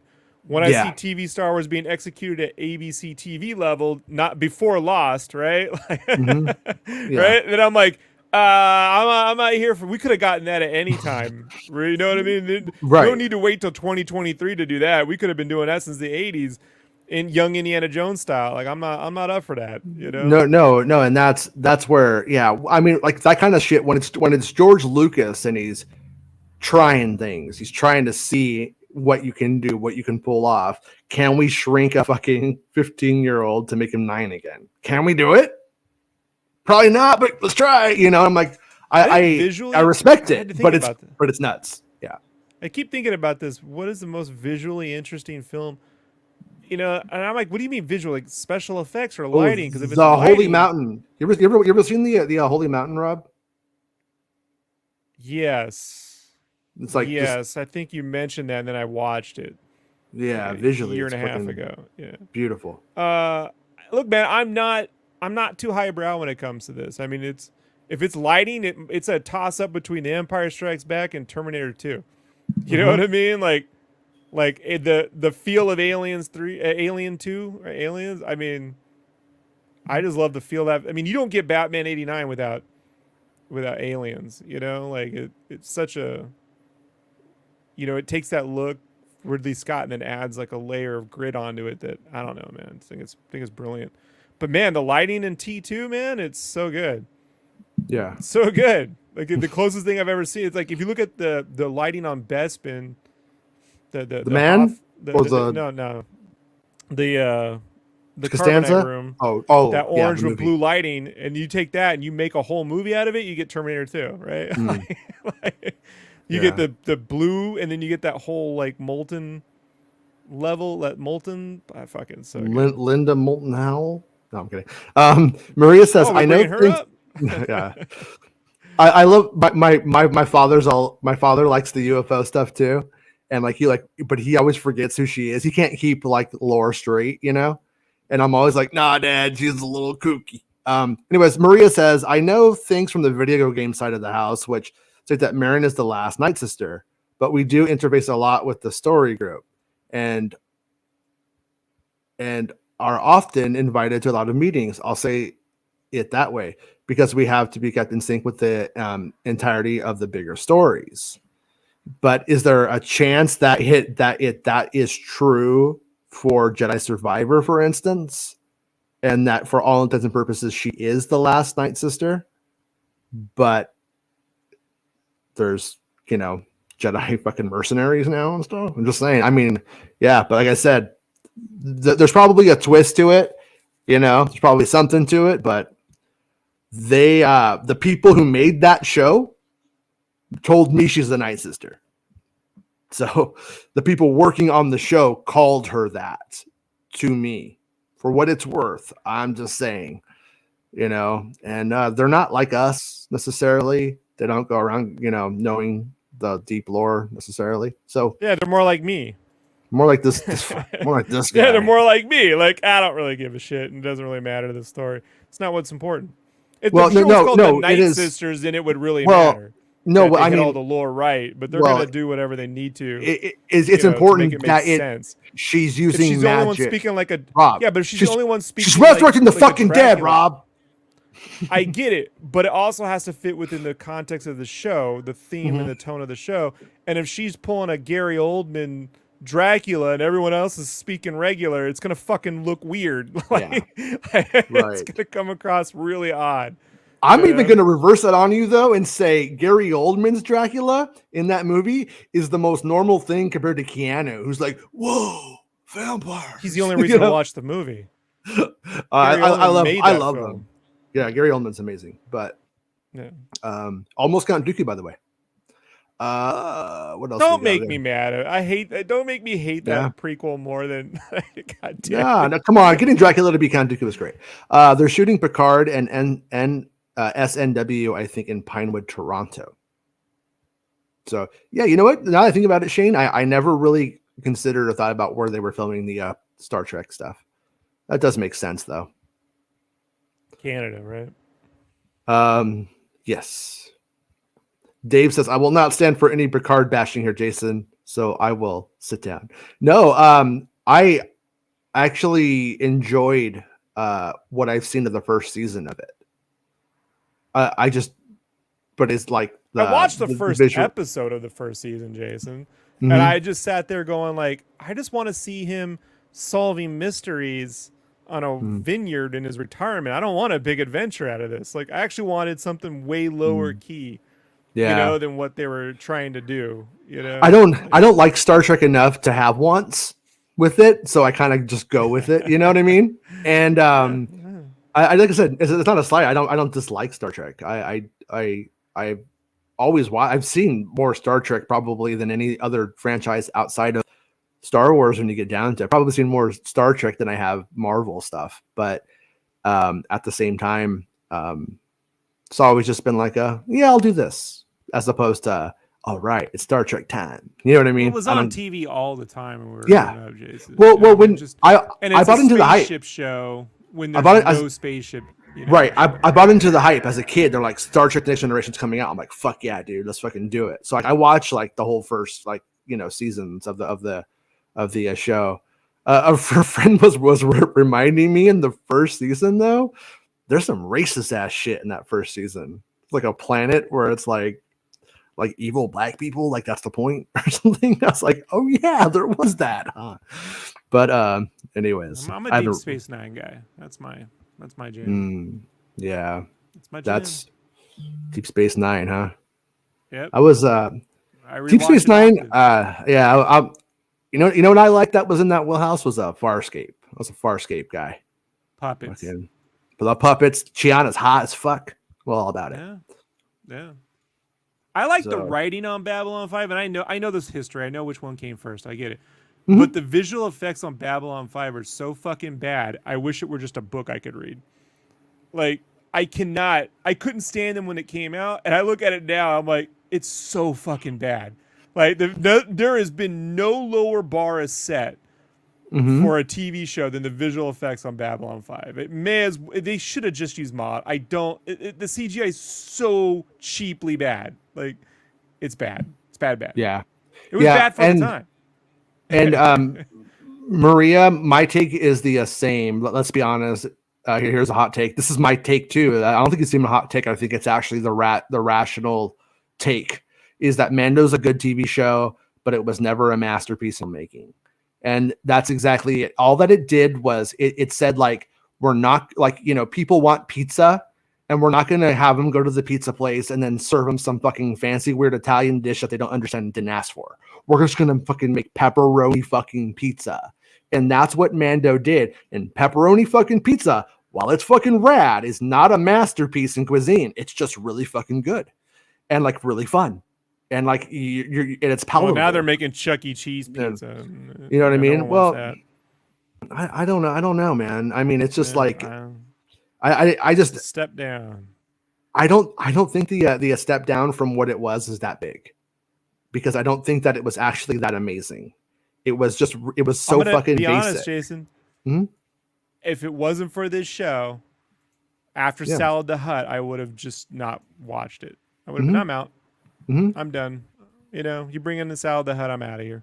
Yeah. You know, But that's I'm not a Star fan. Wars, though. There's always room for that level of eccentricity. You're gonna get it in Star Wars, especially when you have like a live action, like this whole Lizzo fucking thing, Jack Black thing. That I don't like it. I think that shit sucked. I liked freaking Christopher Lloyd in Star Wars is something I wanted like forever. And it's probably like my least favorite episode He's of got all a time. giant button. Well, okay, I like the Big button. fucking button. I'm okay with that. Like It is that's so stupid. ridiculous. I'm Yeah. like I said, eccentricities. I'm cool with that to a degree, you know. But anyways, yeah. But the execution of it, but also if you're gonna do Star Wars TV, an ongoing series, you will eventually have that episode. For better or worse, you just know it. It doesn't matter if it's Star Trek, if it's Star Wars, if it's Battlestar Galactica.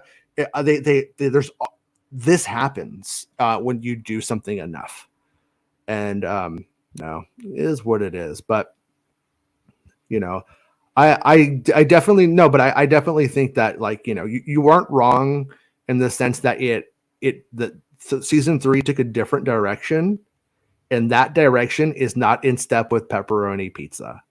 It's a little bit more esoteric. It goes a little bit more monster movie, kind of a little bit. It's like slightly more Ray Harryhausen. Like that feels like the Ray Harryhausen like season to me.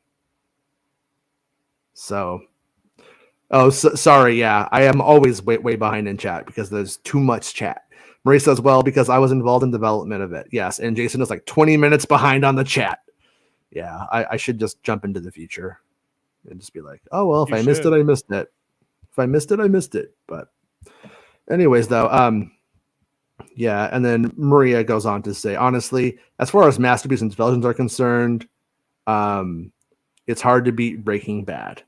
Yeah. And and I don't really, for the most part, think that outside of an Andor wheelhouse, can you even get into that sphere of TV / filmmaking with Star Wars, unless you want to take it to that place.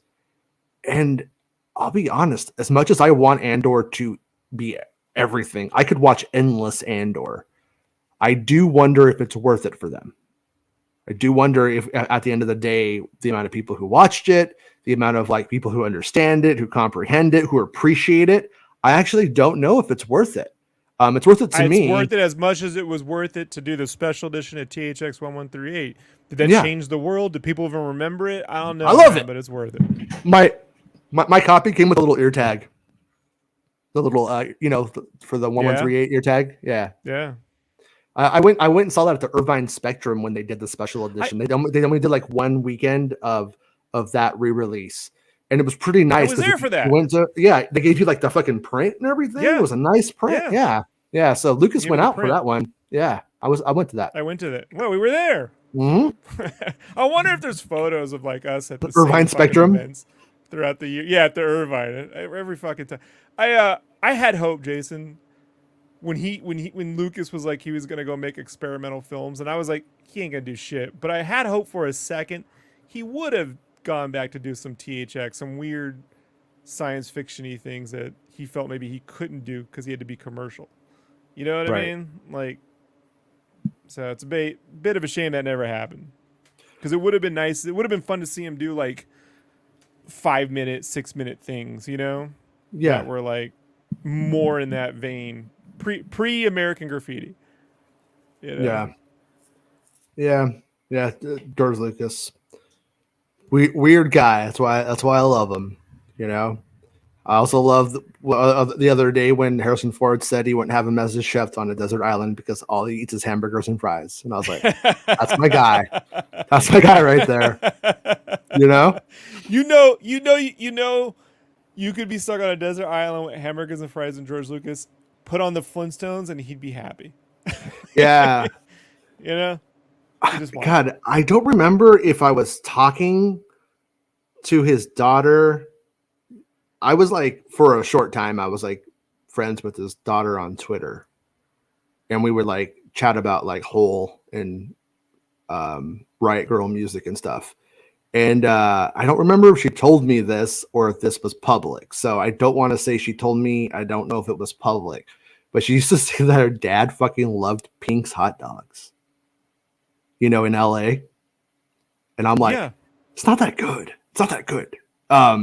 It's famous, but it's not that good. But yeah, he was all about it though. She was like saying that like they'd go to Pink's whenever they were in LA or in Hollywood. MasterChef Australia did that. They went to Pink's when they came out to LA, and I was like, overrated. Yeah. Yeah, it's like one of those things where I understand like where it's at and the time you just eat there and then like it becomes like your thing. I get that, but in terms of like a good hot dog in like Southern California or in the area, it's like you could get way better hot dogs I've ever had in LA are when some dude would set up a little fry pan outside of Staples Center with some bacon. You know what I mean? Like those guys, they know what they're doing. Those little vendors, they entrepreneurial. They're not even like food carts or like food stands. I don't know what you'd call it. Like, those guys, they know what they're doing. Right. But whatever. So Bestman just gave me a clip from Flash that maybe we'll like show it, man. I think it's like 26 seconds. It's fucking maybe we could get a week. Can we just wait? Can we just wait till next week? No. But you got to see Michael Keaton looking like old fucking Kurt Cobain meets the dude. No, you don't want to see it. If you don't want to see it, I won't play it. If you don't want to see it, but no, I don't want to see it. You don't want to see it. All right. See, Jason will play it. We Quitter. Say no. No, yeah, I won't. It's play next it. week. It's so what? Yeah. In that theater for 2.5 hours. So we got to sit in that theater for 2.5 hours. Oh, Avatar guy. Avatar guy does not get to complain about 2.5 hours. Avatar guy has to say that's a very reasonable runtime. an hour which have Michael Keaton in it. So if you're going to show me clips, don't waste the Keaton stuff. Waste all the Ezra Miller stuff. Yeah. It's the Keaton stuff I care about. Everything else I can give a fuck less about. Like whatever. Yeah. But by the way, oops, I picked the wrong one. Pistol Pete said, I got into 1883, 1923 and Yellowstone because I watched Tulsa King. I really like Taylor Sheridan's storytelling. So I have to say, dude, I watched 1883 and 1923 and I fucking loved them. I thought, what do you call it, was a bit overrated. Yellowstone, I don't think is as good. And I don't hate it though. I enjoyed it. It was fine. You know what I mean? And then Tulsa King wasn't my thing, but that guy's probably outpriced himself with what he's doing, and he pretty much has like carte blanche to do probably what he wants at Paramount Plus. But I wouldn't mind seeing that guy write himself a little cowboy Star Wars movie or show, because he knows how to do that really basic. He did Hell or High Water, right? Yeah, I think so. Hell or High Water. Yeah, that's a good one. Yeah, I like Hell or High Water. That's the kind of movie that would have come out in the 90s and been a huge deal, but because it came out like in 2015 or some shit, it was like, oh yeah, it's a cool movie at the theater. It would have been a big fucking deal 15 years earlier. So yeah, it's the kind of thing when Maria says, when we're talking about El Camino, I was like, I think that's the difference between like, I guess maybe Taylor Sheridan can do a movie and do a TV show, but I think Gilligan's better suited towards TV, because El Camino, I love it, but it's not a movie. It's like an extended TV show episode. Yeah. And Hell or High Water, I felt was like what had Taylor Sheridan directed something written by Vince, that's what it would have felt like. You know what I mean? Like it would have been more like that.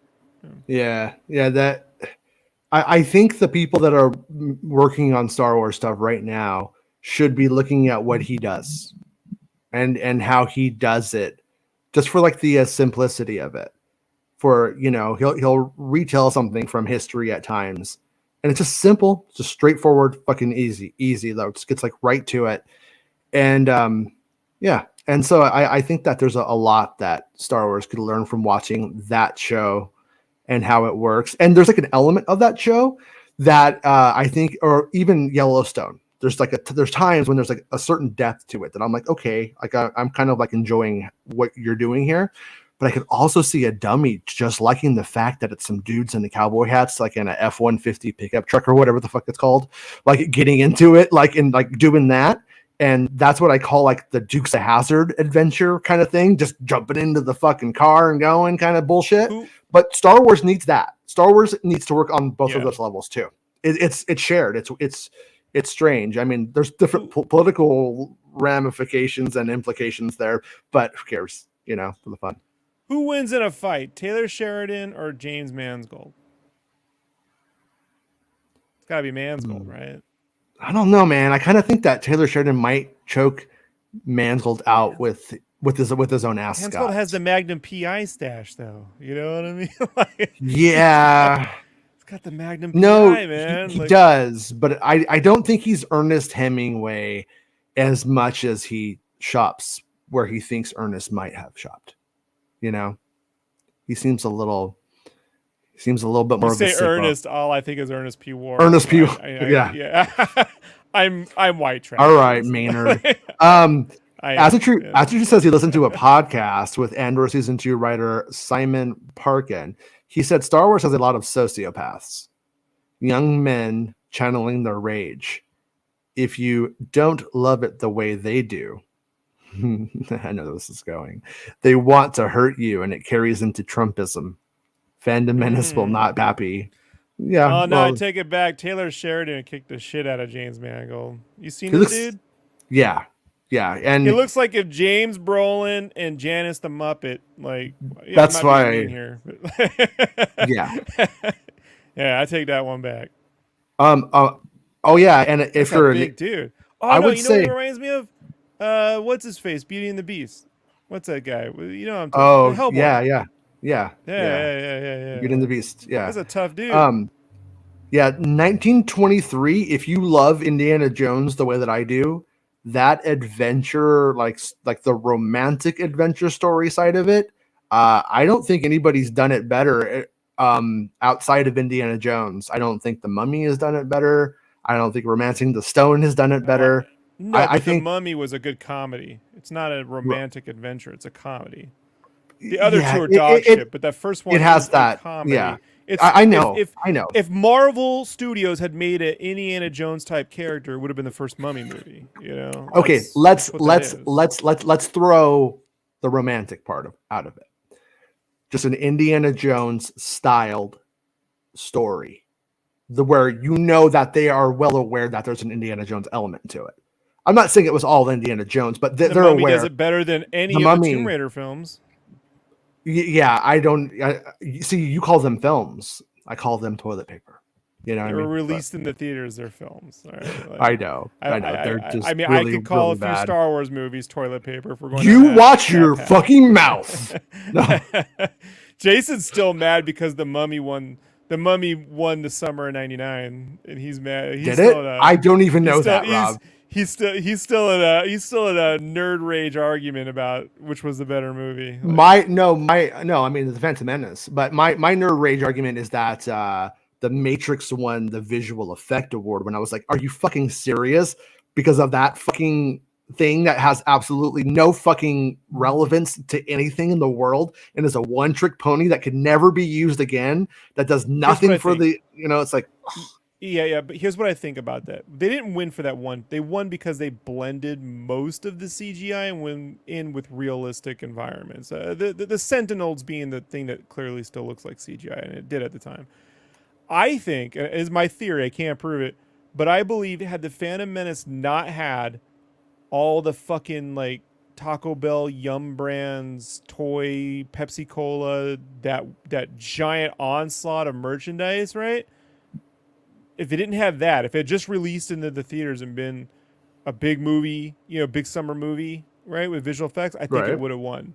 But I think it's that onslaught of everywhere you fucking went, you had to look at the visual effects that it rubbed people the wrong way, and a lot of people vote on. And they were just like they were voting against they're telling me it's the best because they're putting it in front of my face, and I'm not gonna, this feels more real, so I'm gonna go with this one is the idea, and it's ridiculous because.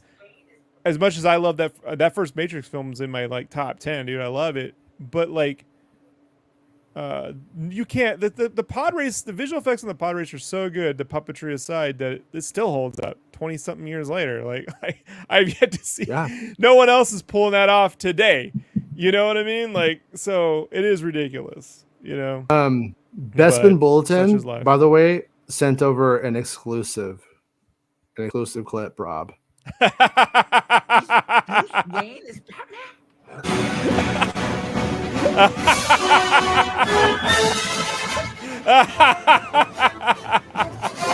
I knew it was going here. The tennis match. When I saw it, I was like, is it the tennis match? Bruce Wayne is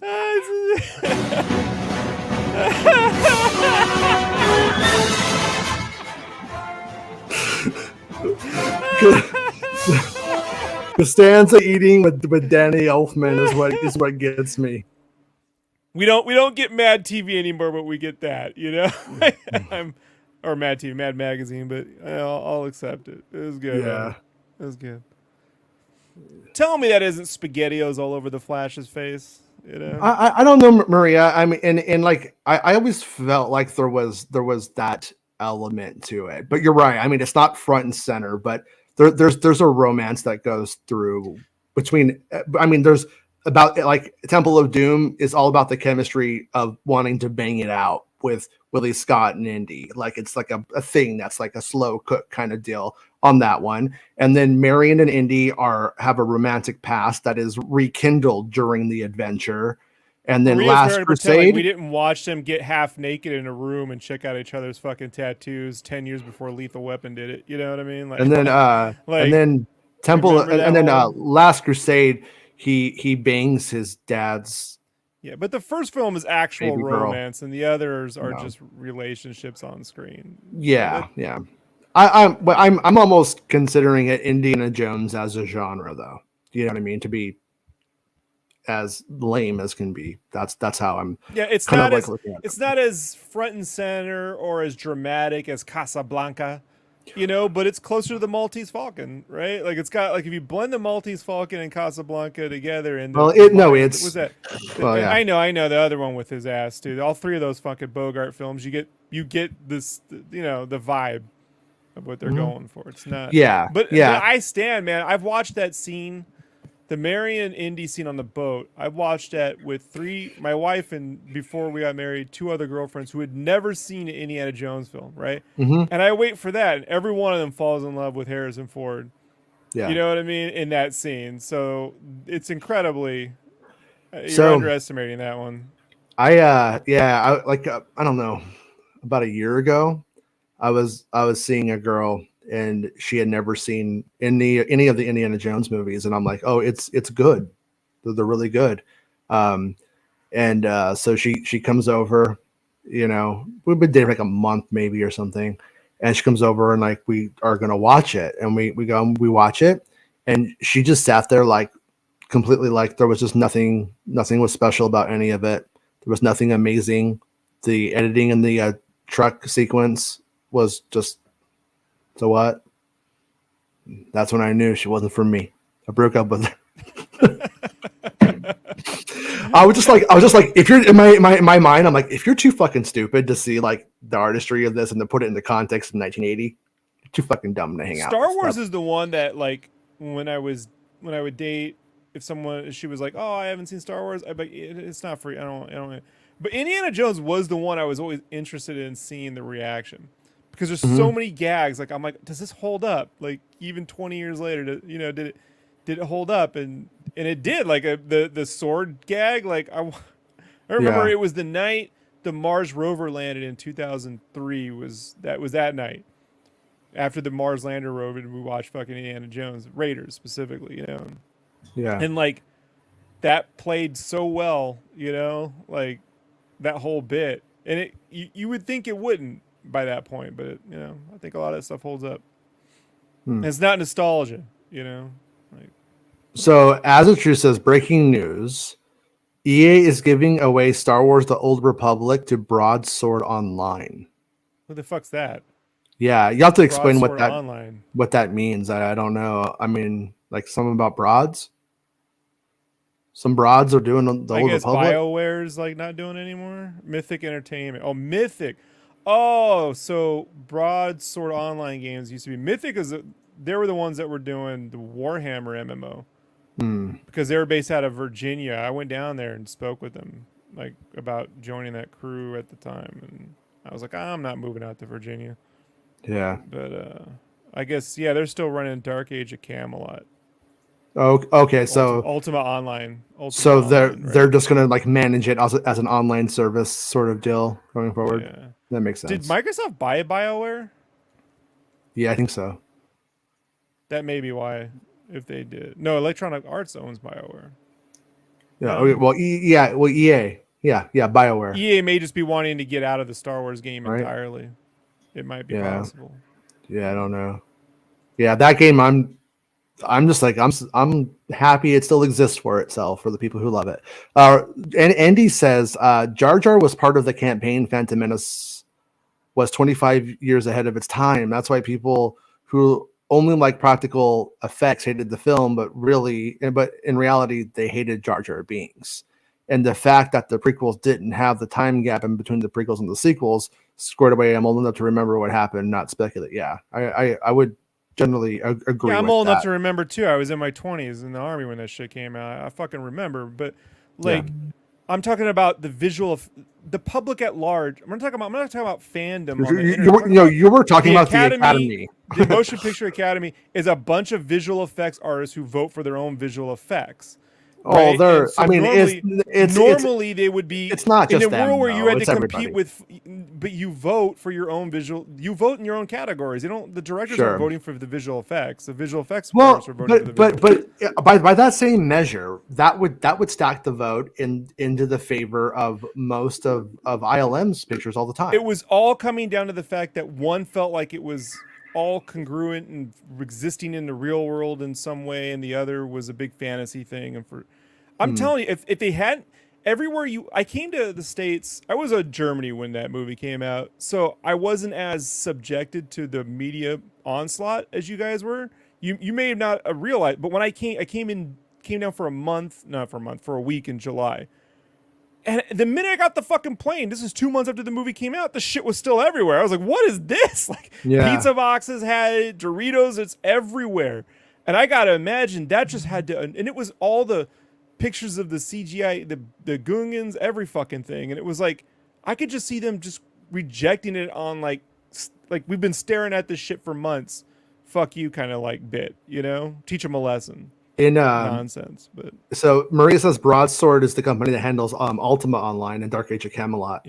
I played Ultima Online when it came out, like when it very first released. Me and my band, we all had I think they were 486 computers back then, and that's what we used to play that game. And it was pretty funny because I just figured out in that game that you could go find rich people and murder them. And then you could just take all of their money and their stuff.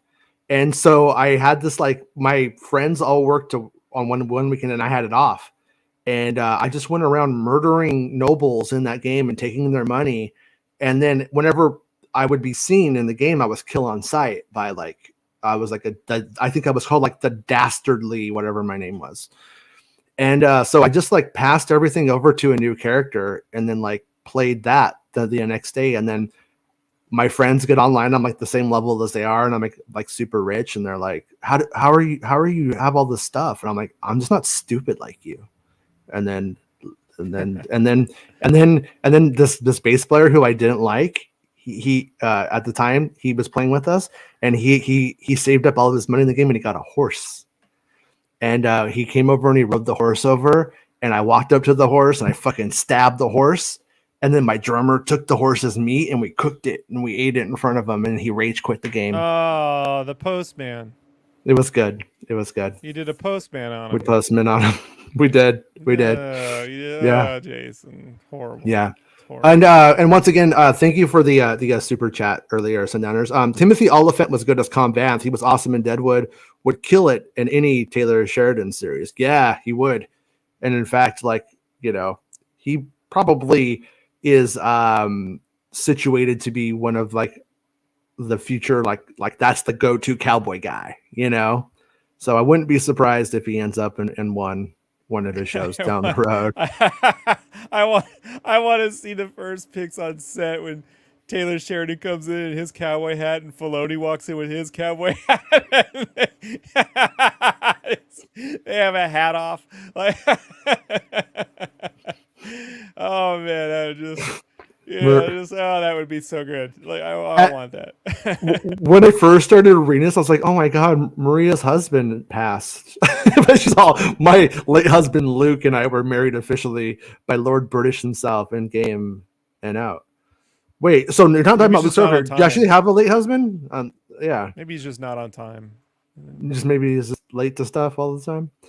But yeah, man, I miss Ultima Online though. That was fun. But yeah, she's all, Maria's like, "Yes, Jason, you could even take their shoes. It was great." Yeah, like a fancy fucking hat and shit. It was, yeah, it was a good time. I really enjoyed early MMOs before. Like, I actually liked World of Warcraft, but that's when they made it where like anybody who paid the subscription fee was guaranteed to win, and it kind of started sucking at that point. Like things didn't matter anymore, you know, when you did something amazing. Like in EverQuest, I got the Ghoulbane. I was like, "Yeah, this is badass." I actually did something, and you felt like cool, and your friends had to help you and stuff. I don't play multiplayer games. I'm sorry to hear that, Maria. That's, yeah. Her husband actually did pass in 2011 in a car accident. Yeah. Oh, I hope. I'm bringing down the show. No, Thanks, she's not bringing Maria. down the show. No. Thanks. Maria's just being real, and life and death is real, and people die, you know. But yeah, I hope you're doing well in the aftermath. I know it's been a while now, you. but that's got to be not you, Rob. I'm doing all right. You fucking What? no. Oh. I wish the worst for you. God, you're so dumb. That sounds more like the Jason. The Sundowner sounds like the guy I swipe right on. Yeah.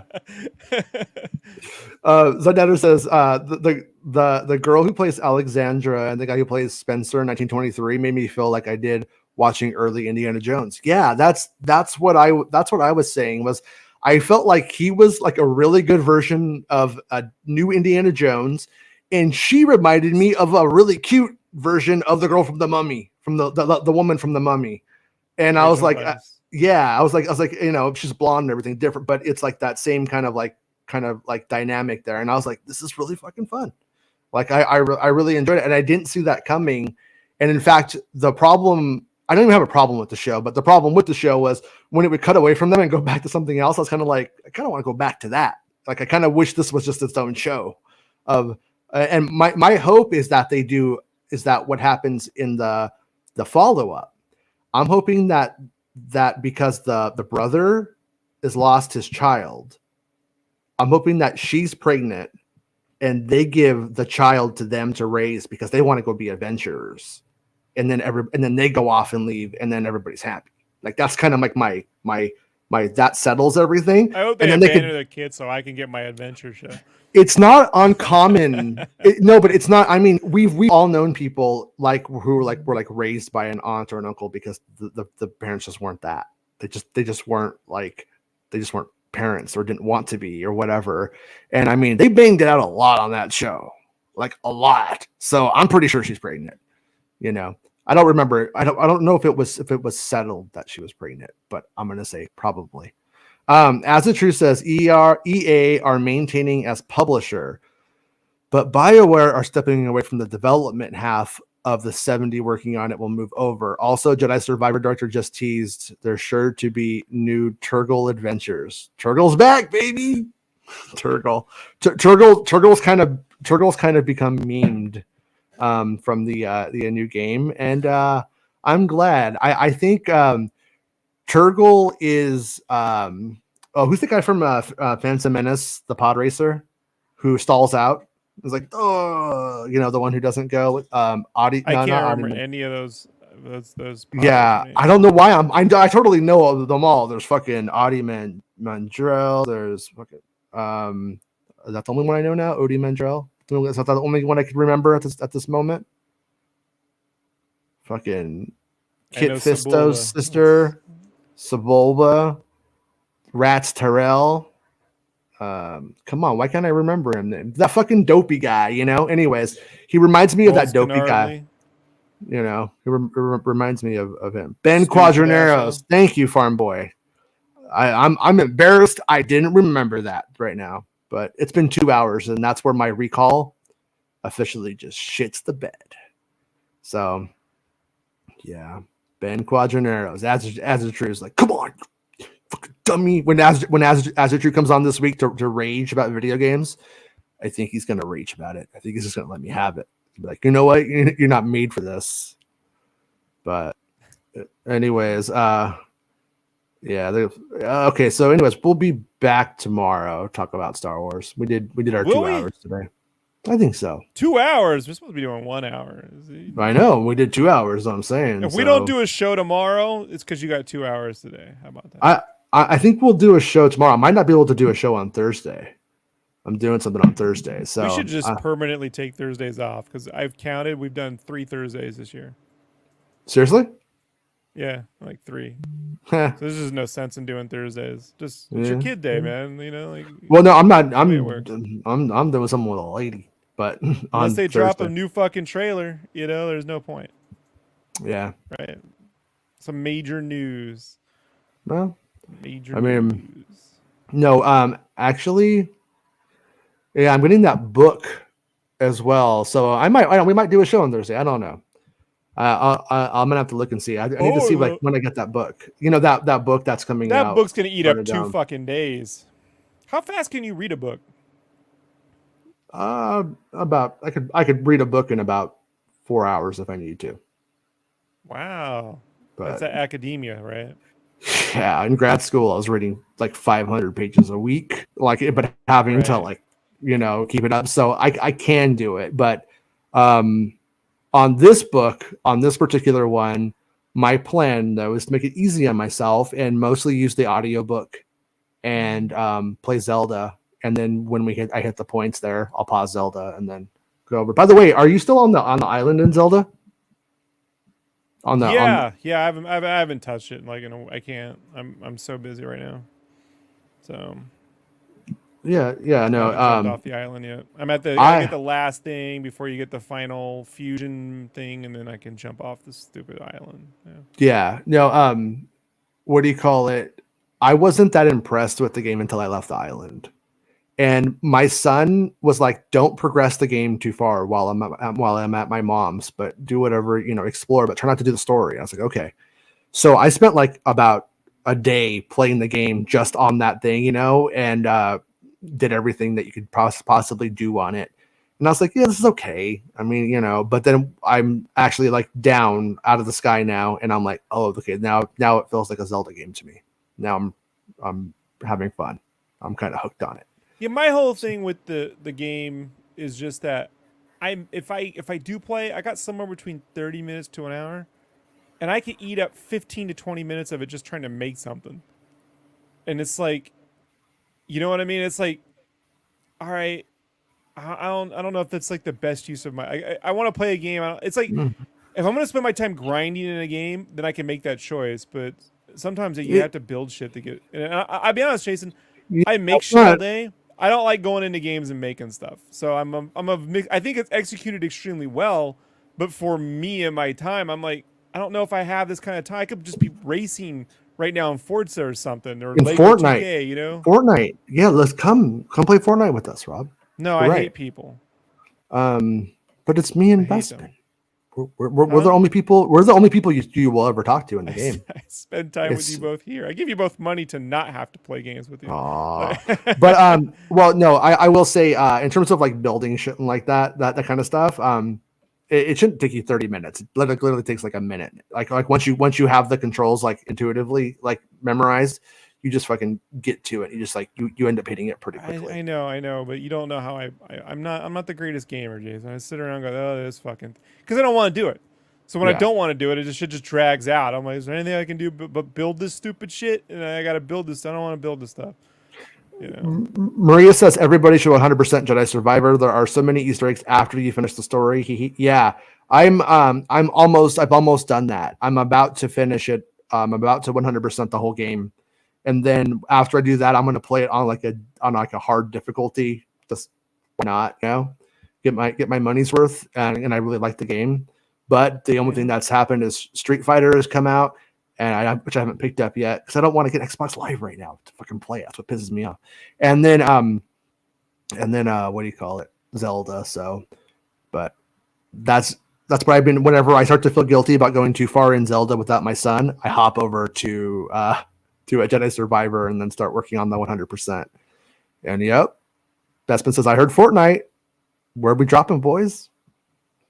Well, come on, Rob. Come like on. when you go to the cupboard and you get out that bag and your dog appears from nowhere, right? Mm-hmm. All right. Yeah. But anyways, all right, let's go. Yeah, let's go. Yeah, the Xbox Halo pisses me off. It makes me so mad. And we'll be back tomorrow. Though I'm sure there'll be something to talk about with Star Wars. And thank you to everybody for supporting the show today and all that jazz. I do appreciate it. And we'll see everybody tomorrow. Bye. It's the end of the show. Come on, let's go. Hey! It's the end of the show. Come on, let's go. Hey! It's the end of the show. Come on, let's go. Hey! You know you should go. Come on, let's go. It's not about spaceships.